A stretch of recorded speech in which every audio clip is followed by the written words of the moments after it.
السلام عليكم ورحمة الله.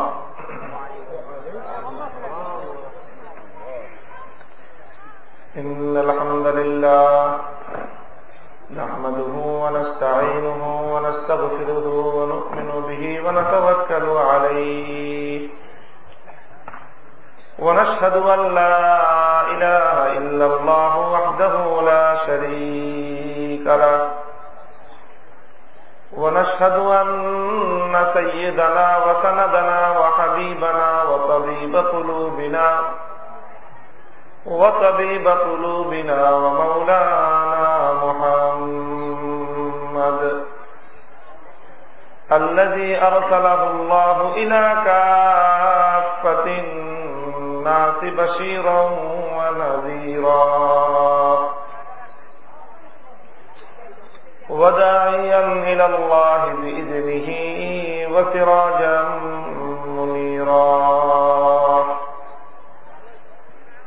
أما بعد فأعوذ بالله من الشيطان الرجيم. بسم الله الرحمن الرحيم.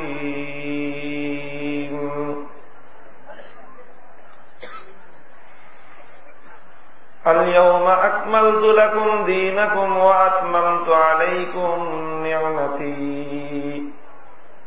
ورضيت لكم الإسلام دينا. وقال رسول الله صلى الله عليه وسلم: تركتكم على ملة بيضاء ليلها ونهارها سواء. بارك الله لنا ولكم في القرآن العظيم ونفعنا وإياكم بالآيات والذكر الحكيم. اللهم صل على محمد وعلى آل محمد كما صليت على إبراهيم وعلى آل إبراهيم إنك حميد مجيد.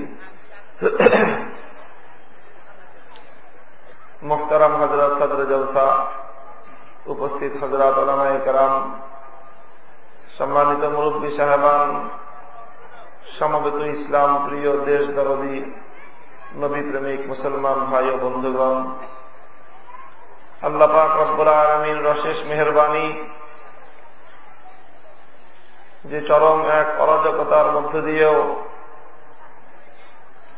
আল্লাহ পাক রব্বুল আলামিন আমাদেরকে মেহেরবানি করে আল্লাহর দ্বীনের কথা আলোচনা করার জন্য, শোনার জন্য আজকের এই মাদ্রাসার মুবারক মাহফিলে অংশগ্রহণ করার, শরীক হওয়ার এবং এখানে নেক লোকদের সোহবতে কিছু সময় অতিক্রম করার তৌফিক দান করেছেন। কোরআন এবং হাদিস থেকে মূল্যবান পাথেয় সংগ্রহ করবার জন্য আল্লাহ পাক সুযোগ করে দিয়েছেন। এই জন্য রব্বে করিমের দরবারে শুকরিয়া আদায় করে মোহাব্বতের সাথে অন্তর থেকে কালেমাত শুকর করি, আলহামদুলিল্লাহ।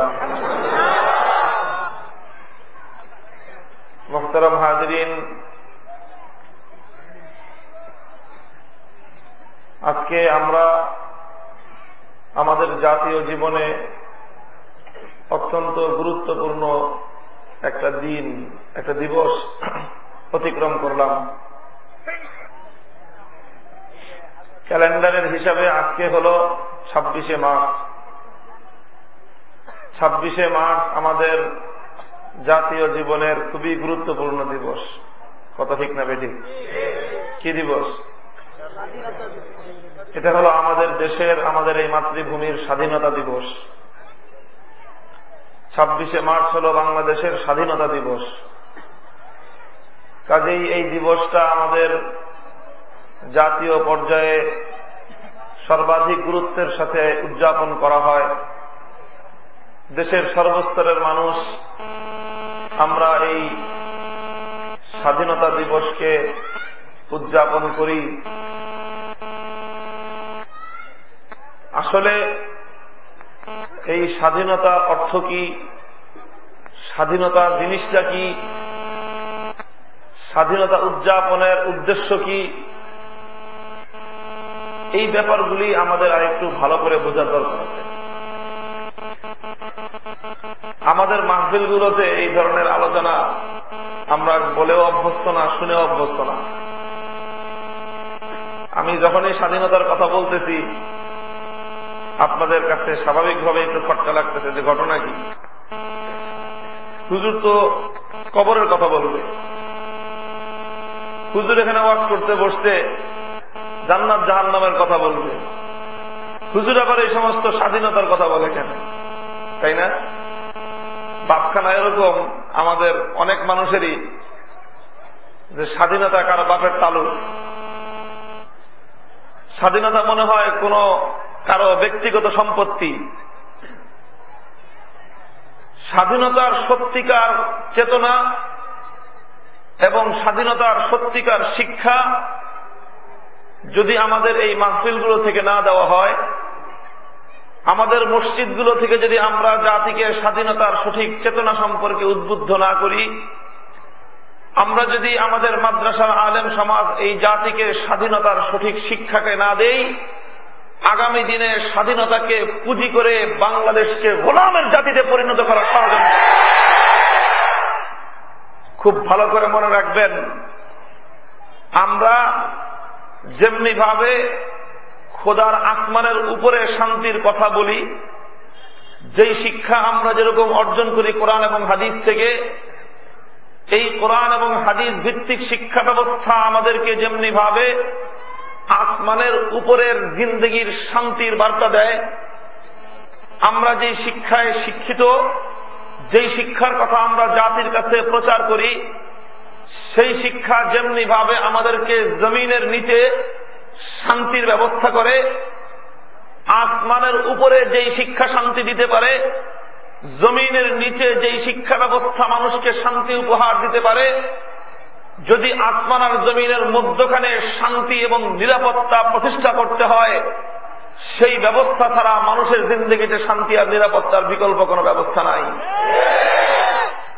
কাজেই আজকে অভ্যাস পরিবর্তন করেন। যাদের কাছে আলেম ওলামাদের মুখ থেকে জাতি সম্পর্কে, রাষ্ট্র সম্পর্কে, স্বাধীনতা সম্পর্কে কথা শুনতে যাদের শরীরের মধ্যে চুলকানি ধরে, আপনারা এই চুলকানির চিকিৎসা করেন, অ্যালার্জির ঔষধ খান। আলেম ওলামাদের কাছ থেকে সত্যিকার জাতি গঠনের দিক নির্দেশনা নেওয়ার চরিত্র আপনারা গঠন করেন। আলেম ওলামাদের কাছ থেকে ইসলামের দৃষ্টিকোণ থেকে জাতি গঠনের, জাতিকে পরিচালনা করার, জাতিকে নেতৃত্ব দেওয়ার, জাতির এবং গোটা জনগণের তাদের মৌলিক নিরাপত্তা প্রতিষ্ঠার দিক নির্দেশনা আলেম সমাজ এবং ইসলামী শিক্ষা ব্যবস্থা থেকে গ্রহণ করেন, ইনশাআল্লাহ জাতির কল্যাণ সাধিত হবে। কথা ঠিক না বেঠিক? এই জন্য বলতে চাই, যেহেতু আজকে আমাদের জীবনে অত্যন্ত গুরুত্বপূর্ণ একটি দিবস, স্বাধীনতার দিবস, আমাদের আলেম ওলামাদের আমাদেরও একটু মনোভাব পরিবর্তন হওয়ার দরকার। আমরাও কিছুটা আজকের এই জাহেলি সমাজের এই বিভক্তিকে আমরাও যেন কিছুটা মেনে নিয়েছি। আমাদেরও মনোভাব অনেকটাই এরকম। এখানে একটা বিভক্তির রেখা টানা হইতেছে যে হুজুরদের জন্য আসমানের উপরে আর জমিনের নিচে, মাঝখানে হুজুরদের কিছু বলার নাই। এই জন্য আমরা শুধুমাত্র কবরের কথা বলি আর আসমানের উপরের কথা বলি, আর মধ্যখানের এই মাঝখানের যে জায়গাটা আসমান আর জমিনের মধ্যখানে, এই জায়গার ব্যাপারটাকে আমরা অনেকটা জাহেলি সমাজের এই নেতৃত্বের হাতে আমরা ছেড়ে দিয়েছি। কাজেই মোহতারাম হাজিরিন, আমি বলতে চাই আজকে এই কথা যে গোটা জাতির মধ্যে মানসিকতার পরিবর্তন হওয়ার দরকার। কথা ঠিক না বেঠিক? মুহাম্মদ আরবি সাল্লাল্লাহু আলাইহি ওয়াসাল্লাম, আমরা যার আদর্শের অনুসারী, আমরা যার উম্মত, আল্লাহ পাক রব্বুল আলামিনের পক্ষ থেকে যিনি ইসলামকে নিয়ে দুনিয়াতে আগমন করেছিলেন, তিনি আমাদেরকে এইরকম ভাবে বিভক্ত করে রেখে যান নাই। আমাদের নেতৃত্বকে দুই ভাগে ভাগ করে রেখে যান নাই। আল্লাহর নবী মুহাম্মদ আরবি সাল্লাল্লাহু আলাইহি ওয়াসাল্লাম তিনি যেমনি ভাবে একসঙ্গে আল্লাহর পক্ষ থেকে সর্বশ্রেষ্ঠ পয়গম্বর হিসেবে মদিনার মসজিদে নববীতে বসে গোটা উম্মতের আধ্যাত্মিক নেতৃত্ব দিয়েছেন, ধর্মীয় নেতৃত্বের দায়িত্ব পালন করেছেন, ঠিক তদ্রূপ যখন মদিনাকে কেন্দ্র করে ইসলামী রাষ্ট্র প্রতিষ্ঠিত হলো এবং সেই রাষ্ট্রের পরিধি আস্তে আস্তে বিস্তার লাভ করতে থাকলো, আল্লাহর নবীর ইন্তেকালের মুহূর্ত পর্যন্ত আরবের বিস্তীর্ণ অঞ্চলে প্রায় 12.5 লক্ষ বর্গ মাইল এরিয়া জুড়ে যেই খেলাফতের সোনালী শাসন ব্যবস্থা কায়েম হলো, সেই রাষ্ট্রের রাষ্ট্রপতির দায়িত্ব পালন করার জন্য, সেই রাষ্ট্রে বিচার ব্যবস্থা কায়েম করার জন্য, সেই রাষ্ট্রে জাতি ধর্ম নির্বিশেষে সমস্ত জাতির মানুষের সব ধরনের অধিকার কায়েম করার জন্য, সেই রাষ্ট্রের মধ্যে মানুষের বিচার ব্যবস্থায় নিরাপত্তা প্রতিষ্ঠার জন্য আল্লাহর নবী অন্য কোনখান থেকে কোনো মানুষকে হায়ার করে আনেন নাই। আল্লাহর নবী কোন রোম পারস্য থেকে কোন দুনিয়াদার ব্যক্তিকে হায়ার করে ভাড়া করে আনেন নাই, বরং যেই নবী মদিনার মসজিদে নববীতে দাঁড়িয়ে উম্মতে মুহাম্মাদিয়াকে আধ্যাত্মিক এবং ধর্মীয় নেতৃত্ব দিয়েছেন, সেই একই নবী আল্লাহর কোরআনের ভিত্তিতে, ইসলামী শাসন ব্যবস্থার ভিত্তিতে সোনার মদিনাকে কেন্দ্র করে 12.5 লক্ষ বর্গ মাইল জুড়ে বিশ্ব ইতিহাসের মধ্যে সবচেয়ে সফলতম রাষ্ট্র গঠন করেছেন এবং ইসলামী নেতৃত্বকে এই অবস্থায় রেখে গেছেন উম্মতের কাছে। আল্লাহ নবী ইন্তেকাল করেছেন, তিনি ইন্তেকাল করার সময় পরবর্তী নেতৃত্বের দায়িত্ব আবু বকর সিদ্দিক রাদিয়াল্লাহু তাআলা আনহুর স্কন্ধে অর্পণ করে গেছেন। আবু বকর সিদ্দিক রাদিয়াল্লাহু তাআলা আনহু শুধু মদিনার মসজিদ নববীর ইমাম ছিলেন না, কিংবা শুধু মদিনা রাষ্ট্রের রাষ্ট্রপতি ছিলেন না, একদিকে তিনি যেমনি ভাবে মদিনার মসজিদে নববীর ইমামতের দায়িত্বে দাঁড়িয়ে পুরা উম্মতে মুসলিমার ধর্মীয় নেতৃত্ব তিনি দিয়েছেন, একইভাবে আবার খেলাফতের মসনদে বসে গোটা উম্মতে মুসলিমার তিনি রাষ্ট্রপতিও ছিলেন। এভাবেই চলেছে। নবী আকরাম সাল্লাল্লাহু আলাইহি ওয়াসাল্লাম উম্মতকে বলে গেছেন, দেখো উম্মত, ইন্না বানি ইসরাঈলা কানাত তাসুসুহুমুল আমবিয়া কুল্লামা হালাকা নাবিয়্যুন খালাফাহু আখার ওয়া লা নাবিয়্যা বাদি ওয়া সায়াকুনু খুলাফাউ ফায়াকসুরুন। আল্লাহ নবী মুহাম্মদ আরবি সাল্লাল্লাহু আলাইহি ওয়াসাল্লাম উম্মতকে বললেন, উম্মত, আমার পূর্বে হাজার হাজার বছর পর্যন্ত বনি ইসরাঈলের মধ্য থেকে আল্লাহ পাক রব্বুল আলামিন পয়গম্বর প্রেরণ করেছেন। এক নবী দুনিয়াতে আসতেন, এসে আল্লাহর পক্ষ থেকে 2টা দায়িত্ব পালন করতেন। তাসুসুহুমুল আমবিয়া, একদিকে তারা যেমনি ভাবে নবুয়তের দায়িত্ব পালন করতেন, অন্যদিকে নবীরাই রাষ্ট্রীয় দায়িত্ব পালন করতেন। তাসুসুহুমুল আমবিয়া, বনি ইসরাঈলের পয়গম্বরগণ একদিকে যেমনি ভাবে তারা তাদের ধর্মীয় নেতৃত্বের দায়িত্ব তাদের কাছে থাকতো, অপরদিকে পয়গম্বরদের যুগে রাষ্ট্রীয় নেতৃত্বের দায়িত্ব পালন করার জন্য ভিন্ন কোন লোকের প্রয়োজন হতো না। নবীগণে দায়িত্ব পালন করতেন। কুল্লামা হালাকা নাবিয়্যুন খালাফাহু আখার, আল্লাহ পাক রব্বুল আলামিন হাজার হাজার বছর পর্যন্ত বিশ্ববাসীর শান্তি আর নিরাপত্তা কায়েমের জন্য এই ব্যবস্থাই রেখেছিলেন। এক নবী দুনিয়া থেকে চলে যাওয়ার সঙ্গে সঙ্গে আল্লাহর পক্ষ থেকে আরেকজন পয়গম্বরকে মনোনয়ন দান করা হতো। আরেক নবী দায়িত্ব প্রাপ্ত হতেন, নবুয়ত পাওয়ার সঙ্গে সঙ্গে একদিকে তিনি যেমনি ভাবে জাতির আধ্যাত্মিক আর ধর্মীয় নেতৃত্ব দান করার যোগ্য দায়িত্ব প্রাপ্ত হতেন, ঠিক তেমনি ভাবে অন্যদিকে ওই একই পয়গম্বরের কাছে জাতির রাষ্ট্রীয় দায়িত্বের বোঝাও অর্পিত হতো। আল্লাহ নবী বলতেছেন, এইভাবে চলেছে হাজার হাজার বছর। সমস্ত নবীদের ধারাবাহিকতার সমাপ্তিতে আমি আল্লাহর নবী আখিরি পয়গম্বর হিসেবে দুনিয়াতে আগমন করলাম। ওয়ালা নবিয়্যা বাদি, আমার পরে দুনিয়াতে আর কোন পয়গম্বর আসবে না। নবুয়তের দুয়ার কিয়ামত পর্যন্তের জন্য বন্ধ হয়ে যাবে। আর কোন নবী দুনিয়াতে আগমন ঘটবে না, কোন নবীর আবির্ভাব হবে না। তবে পয়গম্বরদের হাজার বছর পর্যন্ত চলে আসা যুগপৎ এই জাগতিক আর ধর্মীয় এই দুইটা নেতৃত্বের দায়িত্ব কারা পালন করবে? এই ঐতিহাসিক প্রশ্নের জবাব আল্লাহর নবী দিলেন, ওয়াসায়াকুনু খুলাফা। উম্মতের এবং বিশ্ববাসীর জাগতিক নেতৃত্ব, পরক এবং তাদের ধর্মীয় নেতৃত্ব, এই দুই নেতৃত্ব দেওয়ার জন্য উম্মতের মধ্যে আল্লাহর নবীর খলিফাদের পর্যায়ক্রমে তাদের আবির্ভাব ঘটতে থাকবে।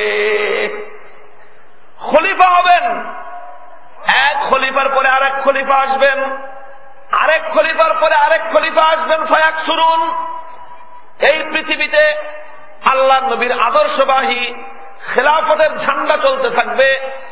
খেলাফতের ঝান্ডা এক খলিফা থেকে আরেক খলিফার কাছে আসতে থাকবে, হস্তান্তর হতে থাকবে। এইভাবে আল্লাহর নবী বলে গেলেন, আমি যেমনি ভাবে উম্মতের উভয়টা দায়িত্ব একসঙ্গে পালন করলাম। যারা আমার খলিফা হবে, যারা আমার প্রতিনিধি হবে, তারাও উম্মতের উভয়টা দায়িত্ব একসঙ্গে পালন করবে।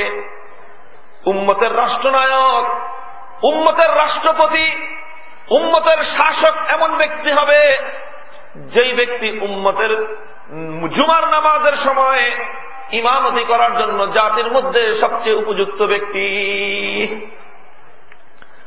উম্মতের নেতৃত্ব থাকবে ওই ব্যক্তির হাতে যেই ব্যক্তি জুমার নামাজের জন্য জাতির মধ্যে সবচেয়ে উপযুক্ত ব্যক্তি। মসজিদে ইমামতি করার জন্য যেই ব্যক্তির যোগ্যতা সবচেয়ে বেশি, সেই ব্যক্তি এই উম্মতের খলিফা হওয়ার সবচেয়ে উপযুক্ত ব্যক্তি হবে। মসজিদে জুমার নামাজ যে পড়াতে পারে না, 5 ওয়াক্ত নামাজের ইমামতি করার যোগ্যতা যার নাই, আল্লাহর নবী উম্মতে মুহাম্মাদিয়ার কাছে যেই খেলাফতের আমানত রেখে গেছেন, সেই খেলাফত ব্যবস্থায় মসজিদের ইমামতি করতে অনুপযুক্ত ব্যক্তি মুসলমানদের নেতা হওয়ার যোগ্যতা রাখে না। মুসলমান আমাদের কাছ থেকে খেলাফতের সেই স্বর্ণোজ্জ্বল সেই ইতিহাস আজকে আমরা ভুলে বসে আছি। আজকে একটা মানুষের দেহকে যদি দ্বিখণ্ডিত করে দেওয়া হয়, একটা মানুষের দেহকে যদি দ্বিখণ্ডিত করে দেওয়া হয়, তাহলে ওই মানুষটা যেরকম অচল হয়ে যায়, ওই মানুষটা যেরকম অকার্যকর হয়ে যায়, আজকে মুসলিম নেতৃত্বকে দ্বিখণ্ডিত করে দেওয়া হয়েছে। মুসলিম নেতৃত্বকে দ্বিখণ্ডিত করে একদিকে জাগতিক নেতৃত্ব, আরেকদিকে ধর্মীয় নেতৃত্ব, দুইটা নেতৃত্বকে দ্বিখণ্ডিত করে দিয়ে আজকে গোটা দুনিয়াতে মুসলিম জাতিকে এক অকর্মণ্য জাতিতে পরিণত করা হয়েছে। মুহতারাম হাজরিন, আর আমাদেরকে বোঝানো হয় আমাদের মধ্যে এমন এক হীনমন্যতা সৃষ্টি করার ষড়যন্ত্র চলতেছে আন্তর্জাতিক ভাবে, মুসলমানরা যেন আবার তাদের সেই হারানো গৌরবের দিকে ফিরে যেতে না পারে, মুসলমানরা যেন আবার সেই হারানো ইতিহাসকে স্মরণ করতে না পারে, মুসলমানরা যেন আবার তাদের সেই হারানো গৌরবের দিকে ফিরে যেতে না পারে। এই জন্য ইসলামের যাবতীয় সমস্ত জাগতিক এই সকল শান্তি আর শৃঙ্খলার দিকগুলোকে মুসলমানদের স্মৃতিপট থেকে, মুসলমানদের স্মরণ থেকে বিলীন করে দেওয়ার, বিলুপ্ত করার ষড়যন্ত্র চলতেছে। কাজে এই জন্য আজকে যেহেতু গুরুত্বপূর্ণ একটি দিবস, স্বাধীনতার দিবস, এই জন্য আজকে আমরা মাহফিলের মধ্যে খুব ভালো করে এই স্বাধীনতার মর্ম, জাতি গঠনে স্বাধীনতার ভূমিকা এবং স্বাধীনতার প্রকৃত মর্ম কি, স্বাধীনতার কনসেপ্টটা কি, এই ব্যাপারে কিছু আলোচনা আমি করতে চাই। দীর্ঘ কোনো আলোচনা করব না, ছোট্ট ব্যাপার কিন্তু খুব গুরুত্বপূর্ণ ব্যাপার। স্বাধীনতা নিয়ে আমরা দীর্ঘ ইতিহাস শুনি, স্বাধীনতা নিয়ে আমরা অনেক রকম গল্প কাহিনী শুনি, অনেক রকম বিতর্কের অবতারণা হয়, কথা ঠিক না বেঠিক? এদেশের স্বাধীনতার ইতিহাস নিয়ে সরকার পরিবর্তন হয়, স্বাধীনতার ইতিহাসও পরিবর্তন হয়। 40 বছর 42 বছর আগের স্বাধীনতার ইতিহাস এখনো পর্যন্ত খালি ইতিহাস লেখাই হয়। যেই সরকার ক্ষমতায় আসে তার ইচ্ছামতো স্বাধীনতার ইতিহাস রচনা করে। সরকার পরিবর্তনের সঙ্গে সঙ্গে স্বাধীনতার ইতিহাসও পরিবর্তন হয়ে যায়। কথা কাজেই আসলে স্বাধীনতা নিয়ে অনেক বিতর্ক আছে। আমরা বলতে চাই, স্বাধীনতা নিয়ে তোমরা যেরকম বিতর্ক করো, তোমাদের এই সকল বিতর্কগুলো অহেতুক বিতর্ক, অপ্রয়োজনীয় বিতর্ক। যার যার নিজেদের পক্ষকে স্বাধীনতার ক্ষেত্রে একটু বড় করে দেখানোর জন্য তোমরা বিতর্ক করো, কিন্তু সত্যিকার স্বাধীনতার মতো মহৎ একটা ব্যাপার, এর যে প্রকৃত উদ্দেশ্য এবং এর যে প্রকৃত মর্ম, সেই মর্ম যদি বুঝতে হয়, ইসলাম ছাড়া আর কারো কাছ থেকে স্বাধীনতার মর্ম বোঝার উপায় না। স্বাধীনতা জিনিসটা কি? স্বাধীনতা কাকে বলা হয়? স্বাধীনতা খায় না মাথায় দেয়। ও দোস্ত, আজকে এই ব্যাপারটা বড় ভালো করে বোঝার জিনিস। ইতিহাস থেকে ছোট্ট একটা উদ্ধৃতি আনলো। উদ্ধৃতির মাধ্যমে স্বাধীনতার প্রকৃত চেতনা আজকে আমি আপনাদের সামনে তুলে ধরতে চাই। খলিফাতুল মুসলিমিন ওমর বিন খাত্তাব রাদিয়াল্লাহু তাআলা আনহুর যুগের একটা ইতিহাস। পারস্য সাম্রাজ্যের সঙ্গে লড়াই করার জন্য, জিহাদের জন্য ইসলামী সেনাপতি, মুসলিম সেনাপতি হযরত আবু উবাইদা ইবনুল জাররাহ রাদিয়াল্লাহু তাআলা আনহুর নেতৃত্বে মুসলিম সেনাদল পারস্যে গমন করল। লক্ষাধিক মুসলিম সৈনিকের বিশাল বাহিনী। সেনাপতি হলেন হযরত আবু উবাইদা ইবনুল জাররাহ রাদিয়াল্লাহু তাআলা আনহু। অপরদিকে পারস্য সাম্রাজ্যের সেনাপতির নাম হল রুস্তম। রুস্তমের নেতৃত্বে প্রায় 3 লক্ষাধিক পারস্য সেনাবাহিনীর বিশাল সেনাবাহিনী, তারা প্রস্তুত। অপরদিকে মুসলমানদের সেনাপতি আবু উবাইদা ইবনুল জাররাহ রাদিয়াল্লাহু তাআলা আনহুর নেতৃত্বে লাখখানিক মুসলিম সৈনিক, তারাও রণাঙ্গনে উপস্থিত। পারস্য সেনাপতি রুস্তম হযরত আবু উবাইদা ইবনুল জাররাহ রাদিয়াল্লাহু তাআলা আনহুর কাছে সংবাদ প্রেরণ করল, আরবের বেদুইনেরা, আরবে ছিলে তোমরা, বেদুইনের জাতি, গ্রাম্য জাতি, আজকে সেই আরব থেকে উঠে এসে সেই বেদুইনের জাতি আমাদের পৃথিবীর সুপার পাওয়ার পারস্য সাম্রাজ্যের দরজার খড়খড় নাড়তেছ। আমাদের পারস্য সাম্রাজ্যের দরজায় এসে তোমরা খটখট করতেছ। উদ্দেশ্যটা কি? তোমাদের কারণটা কি জানতে চাই। সংবাদ প্রেরণ করল মুসলিম সেনাপতির কাছে, একজন লোক তুমি পাঠাও, প্রতিনিধি পাঠাও, যার সঙ্গে আমি তোমাদের মতবাদ, তোমাদের আদর্শ, তোমাদের উদ্দেশ্য সম্পর্কে আমি একটু আলোচনা করব, ডিসকাস করব। সংবাদ আসলো মুসলিম সেনাপতির কাছে।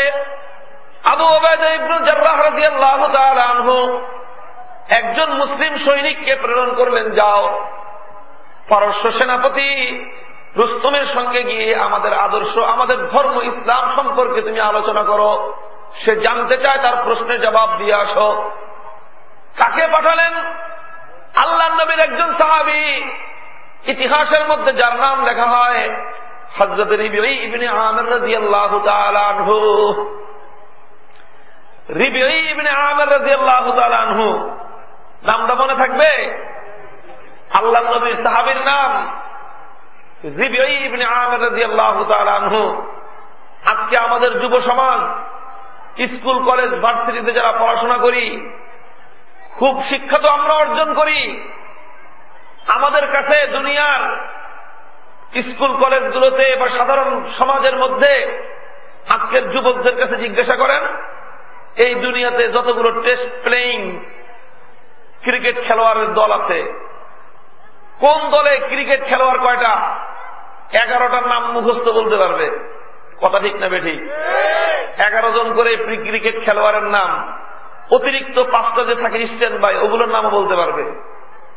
ফুটবল খেলার সময় ব্রাজিল আর আর্জেন্টিনা সহ যতগুলো ফুটবল টিম আছে, সবগুলো ফুটবল টিমের একেবারে গোলরক্ষক সহ 11 জন করে খেলোয়াড়ের নাম মুখস্থ। কথা ঠিক না বেঠিক?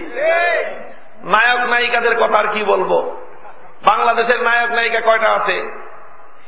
ইন্ডিয়াতে কয়টা আছে? হলিউড আর বলিউডের সুপারস্টার নায়ক নায়িকা কারা? জিজ্ঞাসা করেন।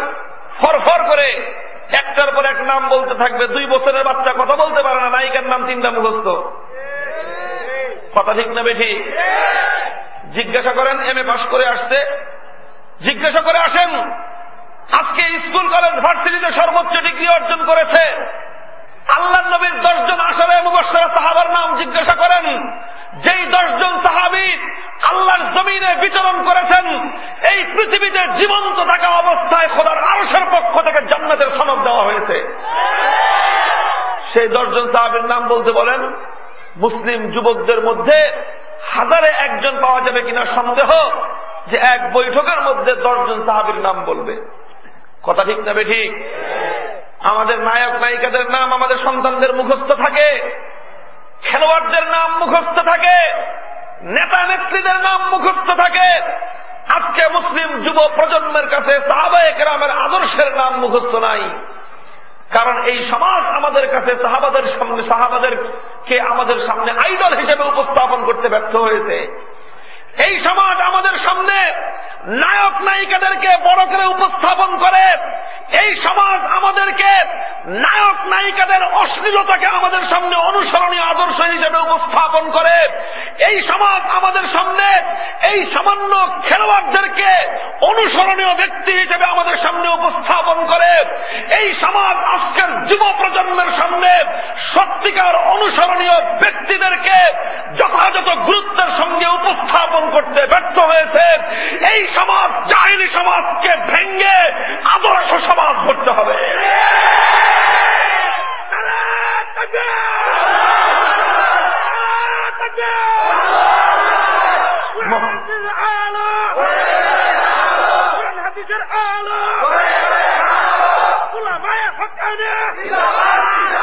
এই জন্য বলতেছিলাম হযরত রিবিঈ ইবনে আমির রাদিয়াল্লাহু তাআলা আনহু আল্লাহ নবীর একজন সাহাবী, তাকে প্রেরণ করা হলো, যাও পারস্য সম্রাটের দরবারে যাও। রিবিঈ ইবনে আমির রাদিয়াল্লাহু তাআলা আনহু পারস্য সেনাপতি রুস্তমের সঙ্গে কথা বলার জন্য, তার সঙ্গে সাক্ষাৎ করার জন্য তিনি রওনা করলেন। সিম্পল ভাবে, একদম সাধারণ ভাবে একটা সাধারণ ঘোড়ার পিঠে আরোহণ করলেন। শরীরের মধ্যে একটা কাপড় পরিহিত, কাপড়ের মধ্যে 17টা তালি লাগানো, কাঁধের মধ্যে একটা তরবারি ঝুলালেন। খুব সাধারণ সিম্পল একটা তরবারি, ভাঙ্গা পুরাতন একটা তরবারি কাঁধের মধ্যে ঝুলায়ে 17টা তালি দেওয়া জামা পরিধান করে একটা সাধারণ মামুলি ঘোড়ার পিঠে আরোহণ করে মুসলিম দূত চলল পারস্য সেনাপতির সঙ্গে কথা বলতে। দোস্ত, তিনি যখন পারস্য সেনাপতির দরবারে গিয়ে হাজির, দারোয়ান ঢুকতে দেয় না যে পারস্য সেনাপতির রাজ দরবারে এই ধরনের ছেঁড়া ফাটা কাপড় পরিধান করে ঢুকার পারমিশন নাই। আল্লাহর নবীর সাহাবী রিবিঈ ইবনে আমির রাদিয়াল্লাহু তাআলা পরিষ্কার বলে দিলেন, তোমার সেনাপতিকে যে বলো আমি তোমার সেনাপতির আমন্ত্রণে আমি এখানে আগমন করেছি, আমার নিজের স্বেচ্ছায় আসি নাই, আমাকে আহ্বান করা হয়েছে, আমন্ত্রণ করা হয়েছে, তাই আমি এসেছি। আমি আমার আসল রূপ নিয়ে, আমি আমার আদর্শ নিয়ে, আমি আমার অবস্থান নিয়ে এসেছি।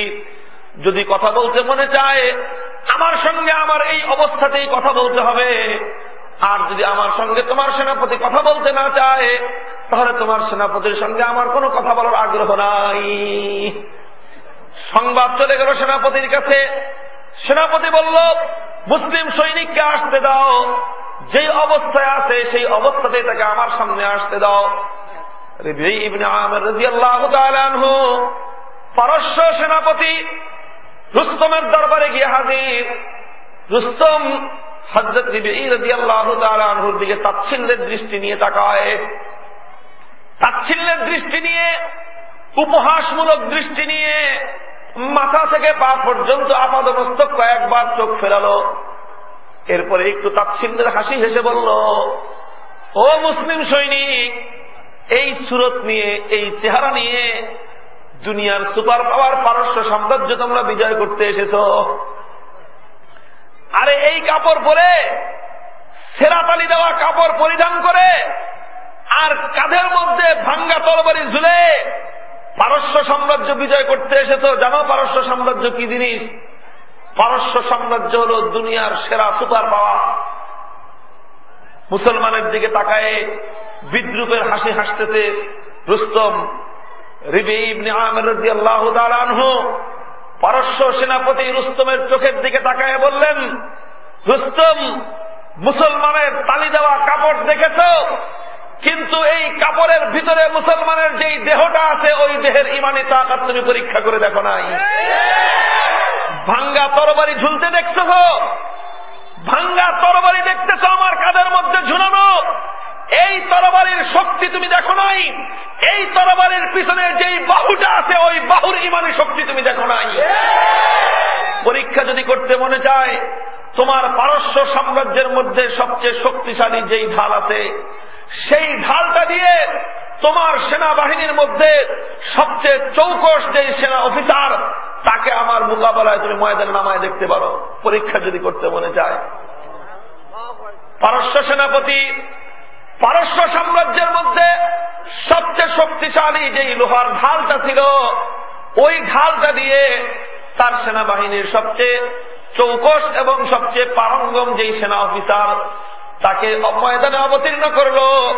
রিবঈ ইবনে আমির রাদিয়াল্লাহু তাআলা আনহুর এই তরবারির শক্তি পরীক্ষা করার জন্য।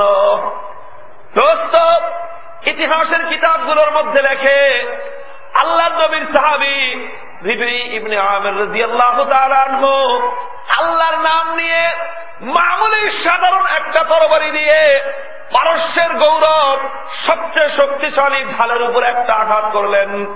দোসরা আঘাতের দরকার পড়ে নাই, এক আঘাতে পারস্য সাম্রাজ্যের গর্ব ধূলিসাৎ হয়ে সঙ্গে সঙ্গে তাদের ঢাল দ্বিখণ্ডিত হয়ে জমিনের মধ্যে পড়ে গেল।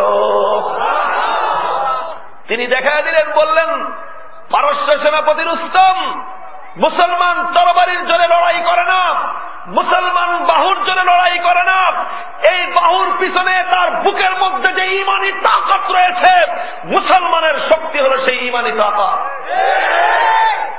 এরপরে রুস্তম হযরত রিবঈ রাদিয়াল্লাহু তাআলা আনহুর এই ভূমিকা দেখে তাকে একটু সমীহ করতে লাগলো, যুক্তিপূর্ণ প্রশ্ন করলো, ও মুসলিম সৈনিক, দুইটা প্রশ্ন তোমার কাছে, আমার দুই প্রশ্নের জবাব দাও। এক নম্বর প্রশ্ন হলো, মানিব তাআসাকুম, তোমাদেরকে আরবের ভূখণ্ড থেকে আমাদের এই পারস্য ভূখণ্ডে কে প্রেরণ করলো? কার হুকুমে তোমরা এখানে এসেছো? কে তোমাদেরকে পাঠিয়েছে? এটা ছিল এক নম্বর প্রশ্ন। দুই নম্বর প্রশ্ন ছিল, তোমরা কেন এসেছো? তোমাদের অবজেক্টিভস গুলো কি? তোমাদের উদ্দেশ্যটা কি? তোমরা কেন আমাদের দেশে এসেছো? খুব গুরুত্বপূর্ণ দুইটা প্রশ্ন। মুসলমানকে কে পাঠালো আর মুসলমান কেন গেল? ও দোস্ত, আজকেও মুসলমান সারা দুনিয়াতে আমরা ছড়াই, দুনিয়ার বিভিন্ন দরবারে আমরা যাই, দুনিয়ার বিভিন্ন প্রান্তে প্রান্তে আমরা যাই। সাহাবায়ে কেরামও দাওয়াত নিয়ে সারা দুনিয়াতে গিয়েছিলেন, কথা ঠিক না বেঠিক? সাহাবায়ে কেরাম দাওয়াত নিয়ে গিয়েছিলেন। আমরা মনে করি মুসলমান শুধুমাত্র দাওয়াত খাওয়ার জন্য যাবে। মুসলমান শুধুমাত্র দুনিয়াতে দাওয়াত খাওয়ার জন্য আসে নাই, মুসলমান দুনিয়াতে সারা দুনিয়াতে দাওয়াত দেওয়ার জন্য এসেছে, কথা ঠিক না বেঠিক? ও মুসলমান, আবার দাঁড়াও, আবার প্রস্তুত হও, সারা দুনিয়াতে দাওয়াত পৌঁছাইতে হবে, সারা দুনিয়ার মানুষের কাছে কাছে ইসলামের দাওয়াত পৌঁছাতে হবে। ইসলামের সত্যিকার দাওয়াত যদি আমরা পৌঁছাতে পারি, দাওয়াত খাওয়ার অভাব আমাদের হবে না। যেই মুসলমান দাওয়াত দিতে জানে সেই মুসলমানের পিছনে পিছনে দাওয়াত ঘুরতে থাকে। দোস্ত, হযরত রিবঈ ইবনে আমির রাদিয়াল্লাহু তাআলা আনহু একটা মেসেজ নিয়ে, বক্তব্য নিয়ে পারস্য সম্রাটের, পারস্য সেনাপতির দরবারে গিয়েছিলেন। পারস্য সেনাপতির যেই দুইটা প্রশ্ন ছিল, কে তোমাদেরকে পাঠালো, কেন তোমরা এখানে আগমন করেছো, মৌলিক দুইটা প্রশ্নের জবাব দিয়েছিলেন। সংক্ষিপ্ত ভাবে বিশ্ব ইতিহাসের নির্ভরযোগ্যতম ঐতিহাসিক গ্রন্থ আল বিদায়া ওয়ান নিহায়ার মধ্যে আল্লামা হাফিজ ইমাদউদ্দিন ইবনে কাসির রাহমাতুল্লাহি আলাইহি হযরত রিবঈ রাদিয়াল্লাহু তাআলা আনহুর সেই বক্তব্যগুলোকে স্বর্ণাক্ষরে তিনি কোট করে লিখে রেখেছেন। স্বর্ণাক্ষরে লিপিবদ্ধ আছে ইসলামী দাওয়াতের মূল বক্তব্য কি ছিল। ও দোস্ত, আজকের দুনিয়ার মানুষ মনে করে ইসলামের দাওয়াত হলো শুধুমাত্র নামাজের দাওয়াত, মনে করে মুসলমানদের দাওয়াত হলো শুধুমাত্র ইবাদতের দাওয়াত, মনে করা হয় মুসলমান শুধুমাত্র সুন্নতের দাওয়াত দিবে, মুসলমান শুধুমাত্র ও দোস্ত ইবাদত বন্দেগীর দাওয়াত দিবে। আমরা পরিষ্কার বলতে চাই, ইসলামের দাওয়াতের মধ্যে যেমনি ভাবে নামাজের দাওয়াত আছে কোনো সন্দেহ নাই, নামাজ হলো ইসলামের সবচেয়ে গুরুত্বপূর্ণ দাওয়াত। ইসলামের দাওয়াতের মধ্যে যেমনি ভাবে ঈমানের দাওয়াত আছে, ঈমানের দাওয়াত হলো সবচেয়ে গুরুত্বপূর্ণ দাওয়াত। ইসলামী দাওয়াতের মধ্যে যেমনি ভাবে ইবাদতের দাওয়াত আছে, ইসলামী দাওয়াতের মধ্যে যেমনি ভাবে সুন্নতি জিন্দেগীর দাওয়াত আছে, ঠিক তেমনি ভাবে সাহাবায়ে কেরাম যে ইসলামের দাওয়াত নিয়ে দুনিয়াতে ছড়িয়েছিলেন, সেই ইসলামী দাওয়াতের মধ্যে জাতি ধর্ম নির্বিশেষে সমস্ত মানুষের মৌলিক অধিকার প্রতিষ্ঠানের দাওয়াত ছিল। হযরত রিবঈ ইবনে আমির রাদিয়াল্লাহু তাআলা আনহুর বক্তব্যের দ্বারা পরিষ্কার। আল বিদায়া ওয়ান নিহায়া কিতাবের মধ্যে রিবঈ ইবনে আমির রাদিয়াল্লাহু তাআলা আনহুর বক্তব্য উদ্ধৃত করা হয়েছে। পারস্য সেনাপতির প্রশ্নের জবাব, এক নম্বর প্রশ্ন ছিল, কে পাঠিয়েছে তোমাদেরকে? আল্লাহর নবীর সাহাবী রিবঈ ইবনে আমির রাদিয়াল্লাহু তাআলা আনহু পারস্য সেনাপতির চোখের দিকে তাকিয়ে প্রথম প্রশ্নের জবাব দিলেন, আল্লাহু ইবতাসানা, আল্লাহু ইবতাসানা। ও পারস্য সেনাপতি, দুনিয়ার কোন মানুষের পক্ষ থেকে আমরা আসি নাই, দুনিয়ার কোন মাখলুক আমাদেরকে পাঠানো নাই, বরং আমাদেরকে তোমাদের এই পারস্য ভূখণ্ডের দিকে এক মহান জিম্মাদারি দিয়ে প্রেরণ করেছেন স্বয়ং সৃষ্টিকর্তা রব্বুল আলামিন। আমাদেরকে পাঠিয়েছেন কে? এখানেই মৌলিক পার্থক্য। সাহাবায়ে কেরাম পার্থক্য রচনা করে দিয়েছেন। রিবঈ রাদিয়াল্লাহু তাআলা আনহু পারস্য সেনাপতিকে পরিষ্কার বুঝিয়ে দিয়েছেন, ও পারস্যের সেনাপতি, তোমার মধ্যে আর আমার মধ্যে পার্থক্য হলেই তুমি পারস্যের সেনাপতি যুদ্ধের ময়দানে অবতীর্ণ হয়েছ তোমার সম্রাটের হুকুমে, তুমি যুদ্ধ করতে এসেছো তোমার রাজার হুকুমে, তুমি লড়াই করতে এসেছো তোমার রাজার পক্ষ থেকে, তোমার সম্রাটের পক্ষ থেকে। তোমার সম্রাট যত বড়ই হোক না কেন, তোমার সম্রাট মাখলুক, আমরা মুসলমান কোন মাখলুকের পক্ষ থেকে আসি নাই, স্বয়ং আমরা সমস্ত তামাম কায়নাতের খালেক সৃষ্টিকর্তা রব্বুল আলামিনের পক্ষ থেকে আমরা জিহাদের ময়দানে অবতীর্ণ হয়েছি। এখানেই মৌলিক পার্থক্য হক আর বাতিলের মধ্যে। হক আর বাতিলের পার্থক্যের প্রধান সূত্র এখানেই। বাতিল ময়দানে অবতীর্ণ হয় নেতার পক্ষ থেকে, বাতিল ময়দানে অবতীর্ণ হয় দলের পক্ষ থেকে, বাতিল ময়দানে অবতীর্ণ হয় কোন জালিম শাহীর পক্ষ থেকে, বাতিল ময়দানে অবতীর্ণ হয় মাখলুকের শক্তির উপর ভর করে। হক কোন মাখলুকের শক্তির উপর ভর করে নয়, হকের শক্তির খুঁটির জোর হলো আরশের মালিক রব্বুল আলামিনের শক্তি।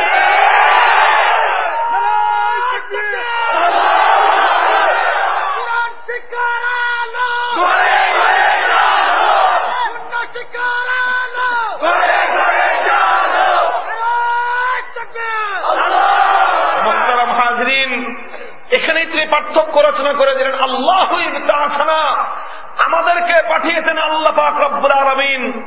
দোস্ত, দুনিয়ার প্রত্যেকটি মানুষ খুঁটির জোরে কথা বলে, কথা ঠিক না বেশি? যার খুঁটির জোর বেশি তার কথার পাওয়ারও বেশি, কথা ঠিক না বেশি? যখন যার খুঁটির জোর থাকে তখন তার কথার ফেলাও থাকে। খুঁটির জোর 5 বছর পর পর বদলায় যায়। এখন যারা জোরে কথা বলে বিগত 5 বছরে তাদেরকে এলাকায় খুঁজে পাওয়া যায় নাই। আবার এখন যারা খুঁজে জোরে জোরে কথা বলতেছে তারা আগামী 5 বছর তাদেরকে এলাকায় খুঁজে পাওয়া যাবে না। আগামী 5 বছর যারা কথা বলবে এরপরের 5 বছর তাদেরকে খুঁজে পাওয়া যাবে না, কথা ঠিক না বেঠিক? কারণটা কি? কারণ তাদের খুঁটির জোর যখন থাকে তখন তারা কথা বলে, যখন তাদের খুঁটির জোর নাই তখন তাদেরকে হারিকেন দিয়েও খুঁজে এলাকার মধ্যে পাওয়া যায় না। আমরা ব্যতিক্রম, উলামায়ে কেরাম ব্যতিক্রম। উলামায়ে কেরাম যেই খুঁটির জোরে কথা বলে বিগত 5 বছরে সেই খুঁটি ছিল, আজও সেই খুঁটি আছে, কিয়ামত পর্যন্ত উলামায়ে কেরামের খুঁটির জোর থাকবে। কাজেই উলামায়ে কেরামের কথা বলার আওয়াজ কোনোদিনও নিস্তব্ধ হবে না। মনে রাখবেন, আমাদের কাছ থেকে অনেক মানুষ জোরে কথা শুনতে অভ্যস্ত না। এদের কানের ছিদ্র একটু বড় করতে হবে, কানের ফুটা বড় করতে হবে, অভ্যাস পরিবর্তন করো। আমরা যেই খুঁটির জোরে কথা বলি, দুনিয়ার তোমরা সবাই মাখলুকের খুঁটির জোরে কথা বলো, আমরা কোন মাখলুকের খুঁটির জোরে কথা বলি না। কোন রাষ্ট্র, আমরা কোন সরকারের শক্তিতে আমরা কথা বলি না, কোন ক্ষমতার শক্তিতে আমরা কথা বলি না, কোন নেতার শক্তিতে আমরা কথা বলি না, কোন নেত্রীর শক্তিতে আমরা কথা বলি না। আমরা কোরআনের শক্তিতে কথা বলি, আল্লাহর শক্তিতে কথা বলি। সুতরাং আল্লাহর শক্তি যতদিন আছে, আমাদের কথার স্পিরিট ততদিন থাকবে। আল্লাহ ইবতাসানা, হযরত রবীঈ রাদিয়াল্লাহু তাআলা আনহু সেই শিক্ষাই আমাদেরকে দিয়ে গেলেন। পারস্য সেনাপতির দরবারে পরিষ্কার বলে দিলেন, ও পারস্য সেনাপতি, তোমার মধ্যে আর আমাদের মধ্যে মৌলিক তফাৎ হলো এই জায়গায়, তুমি মাখলুকের পক্ষ থেকে লড়তে এসেছো, আর আমি খালেকের পক্ষ থেকে লড়তে এসেছি।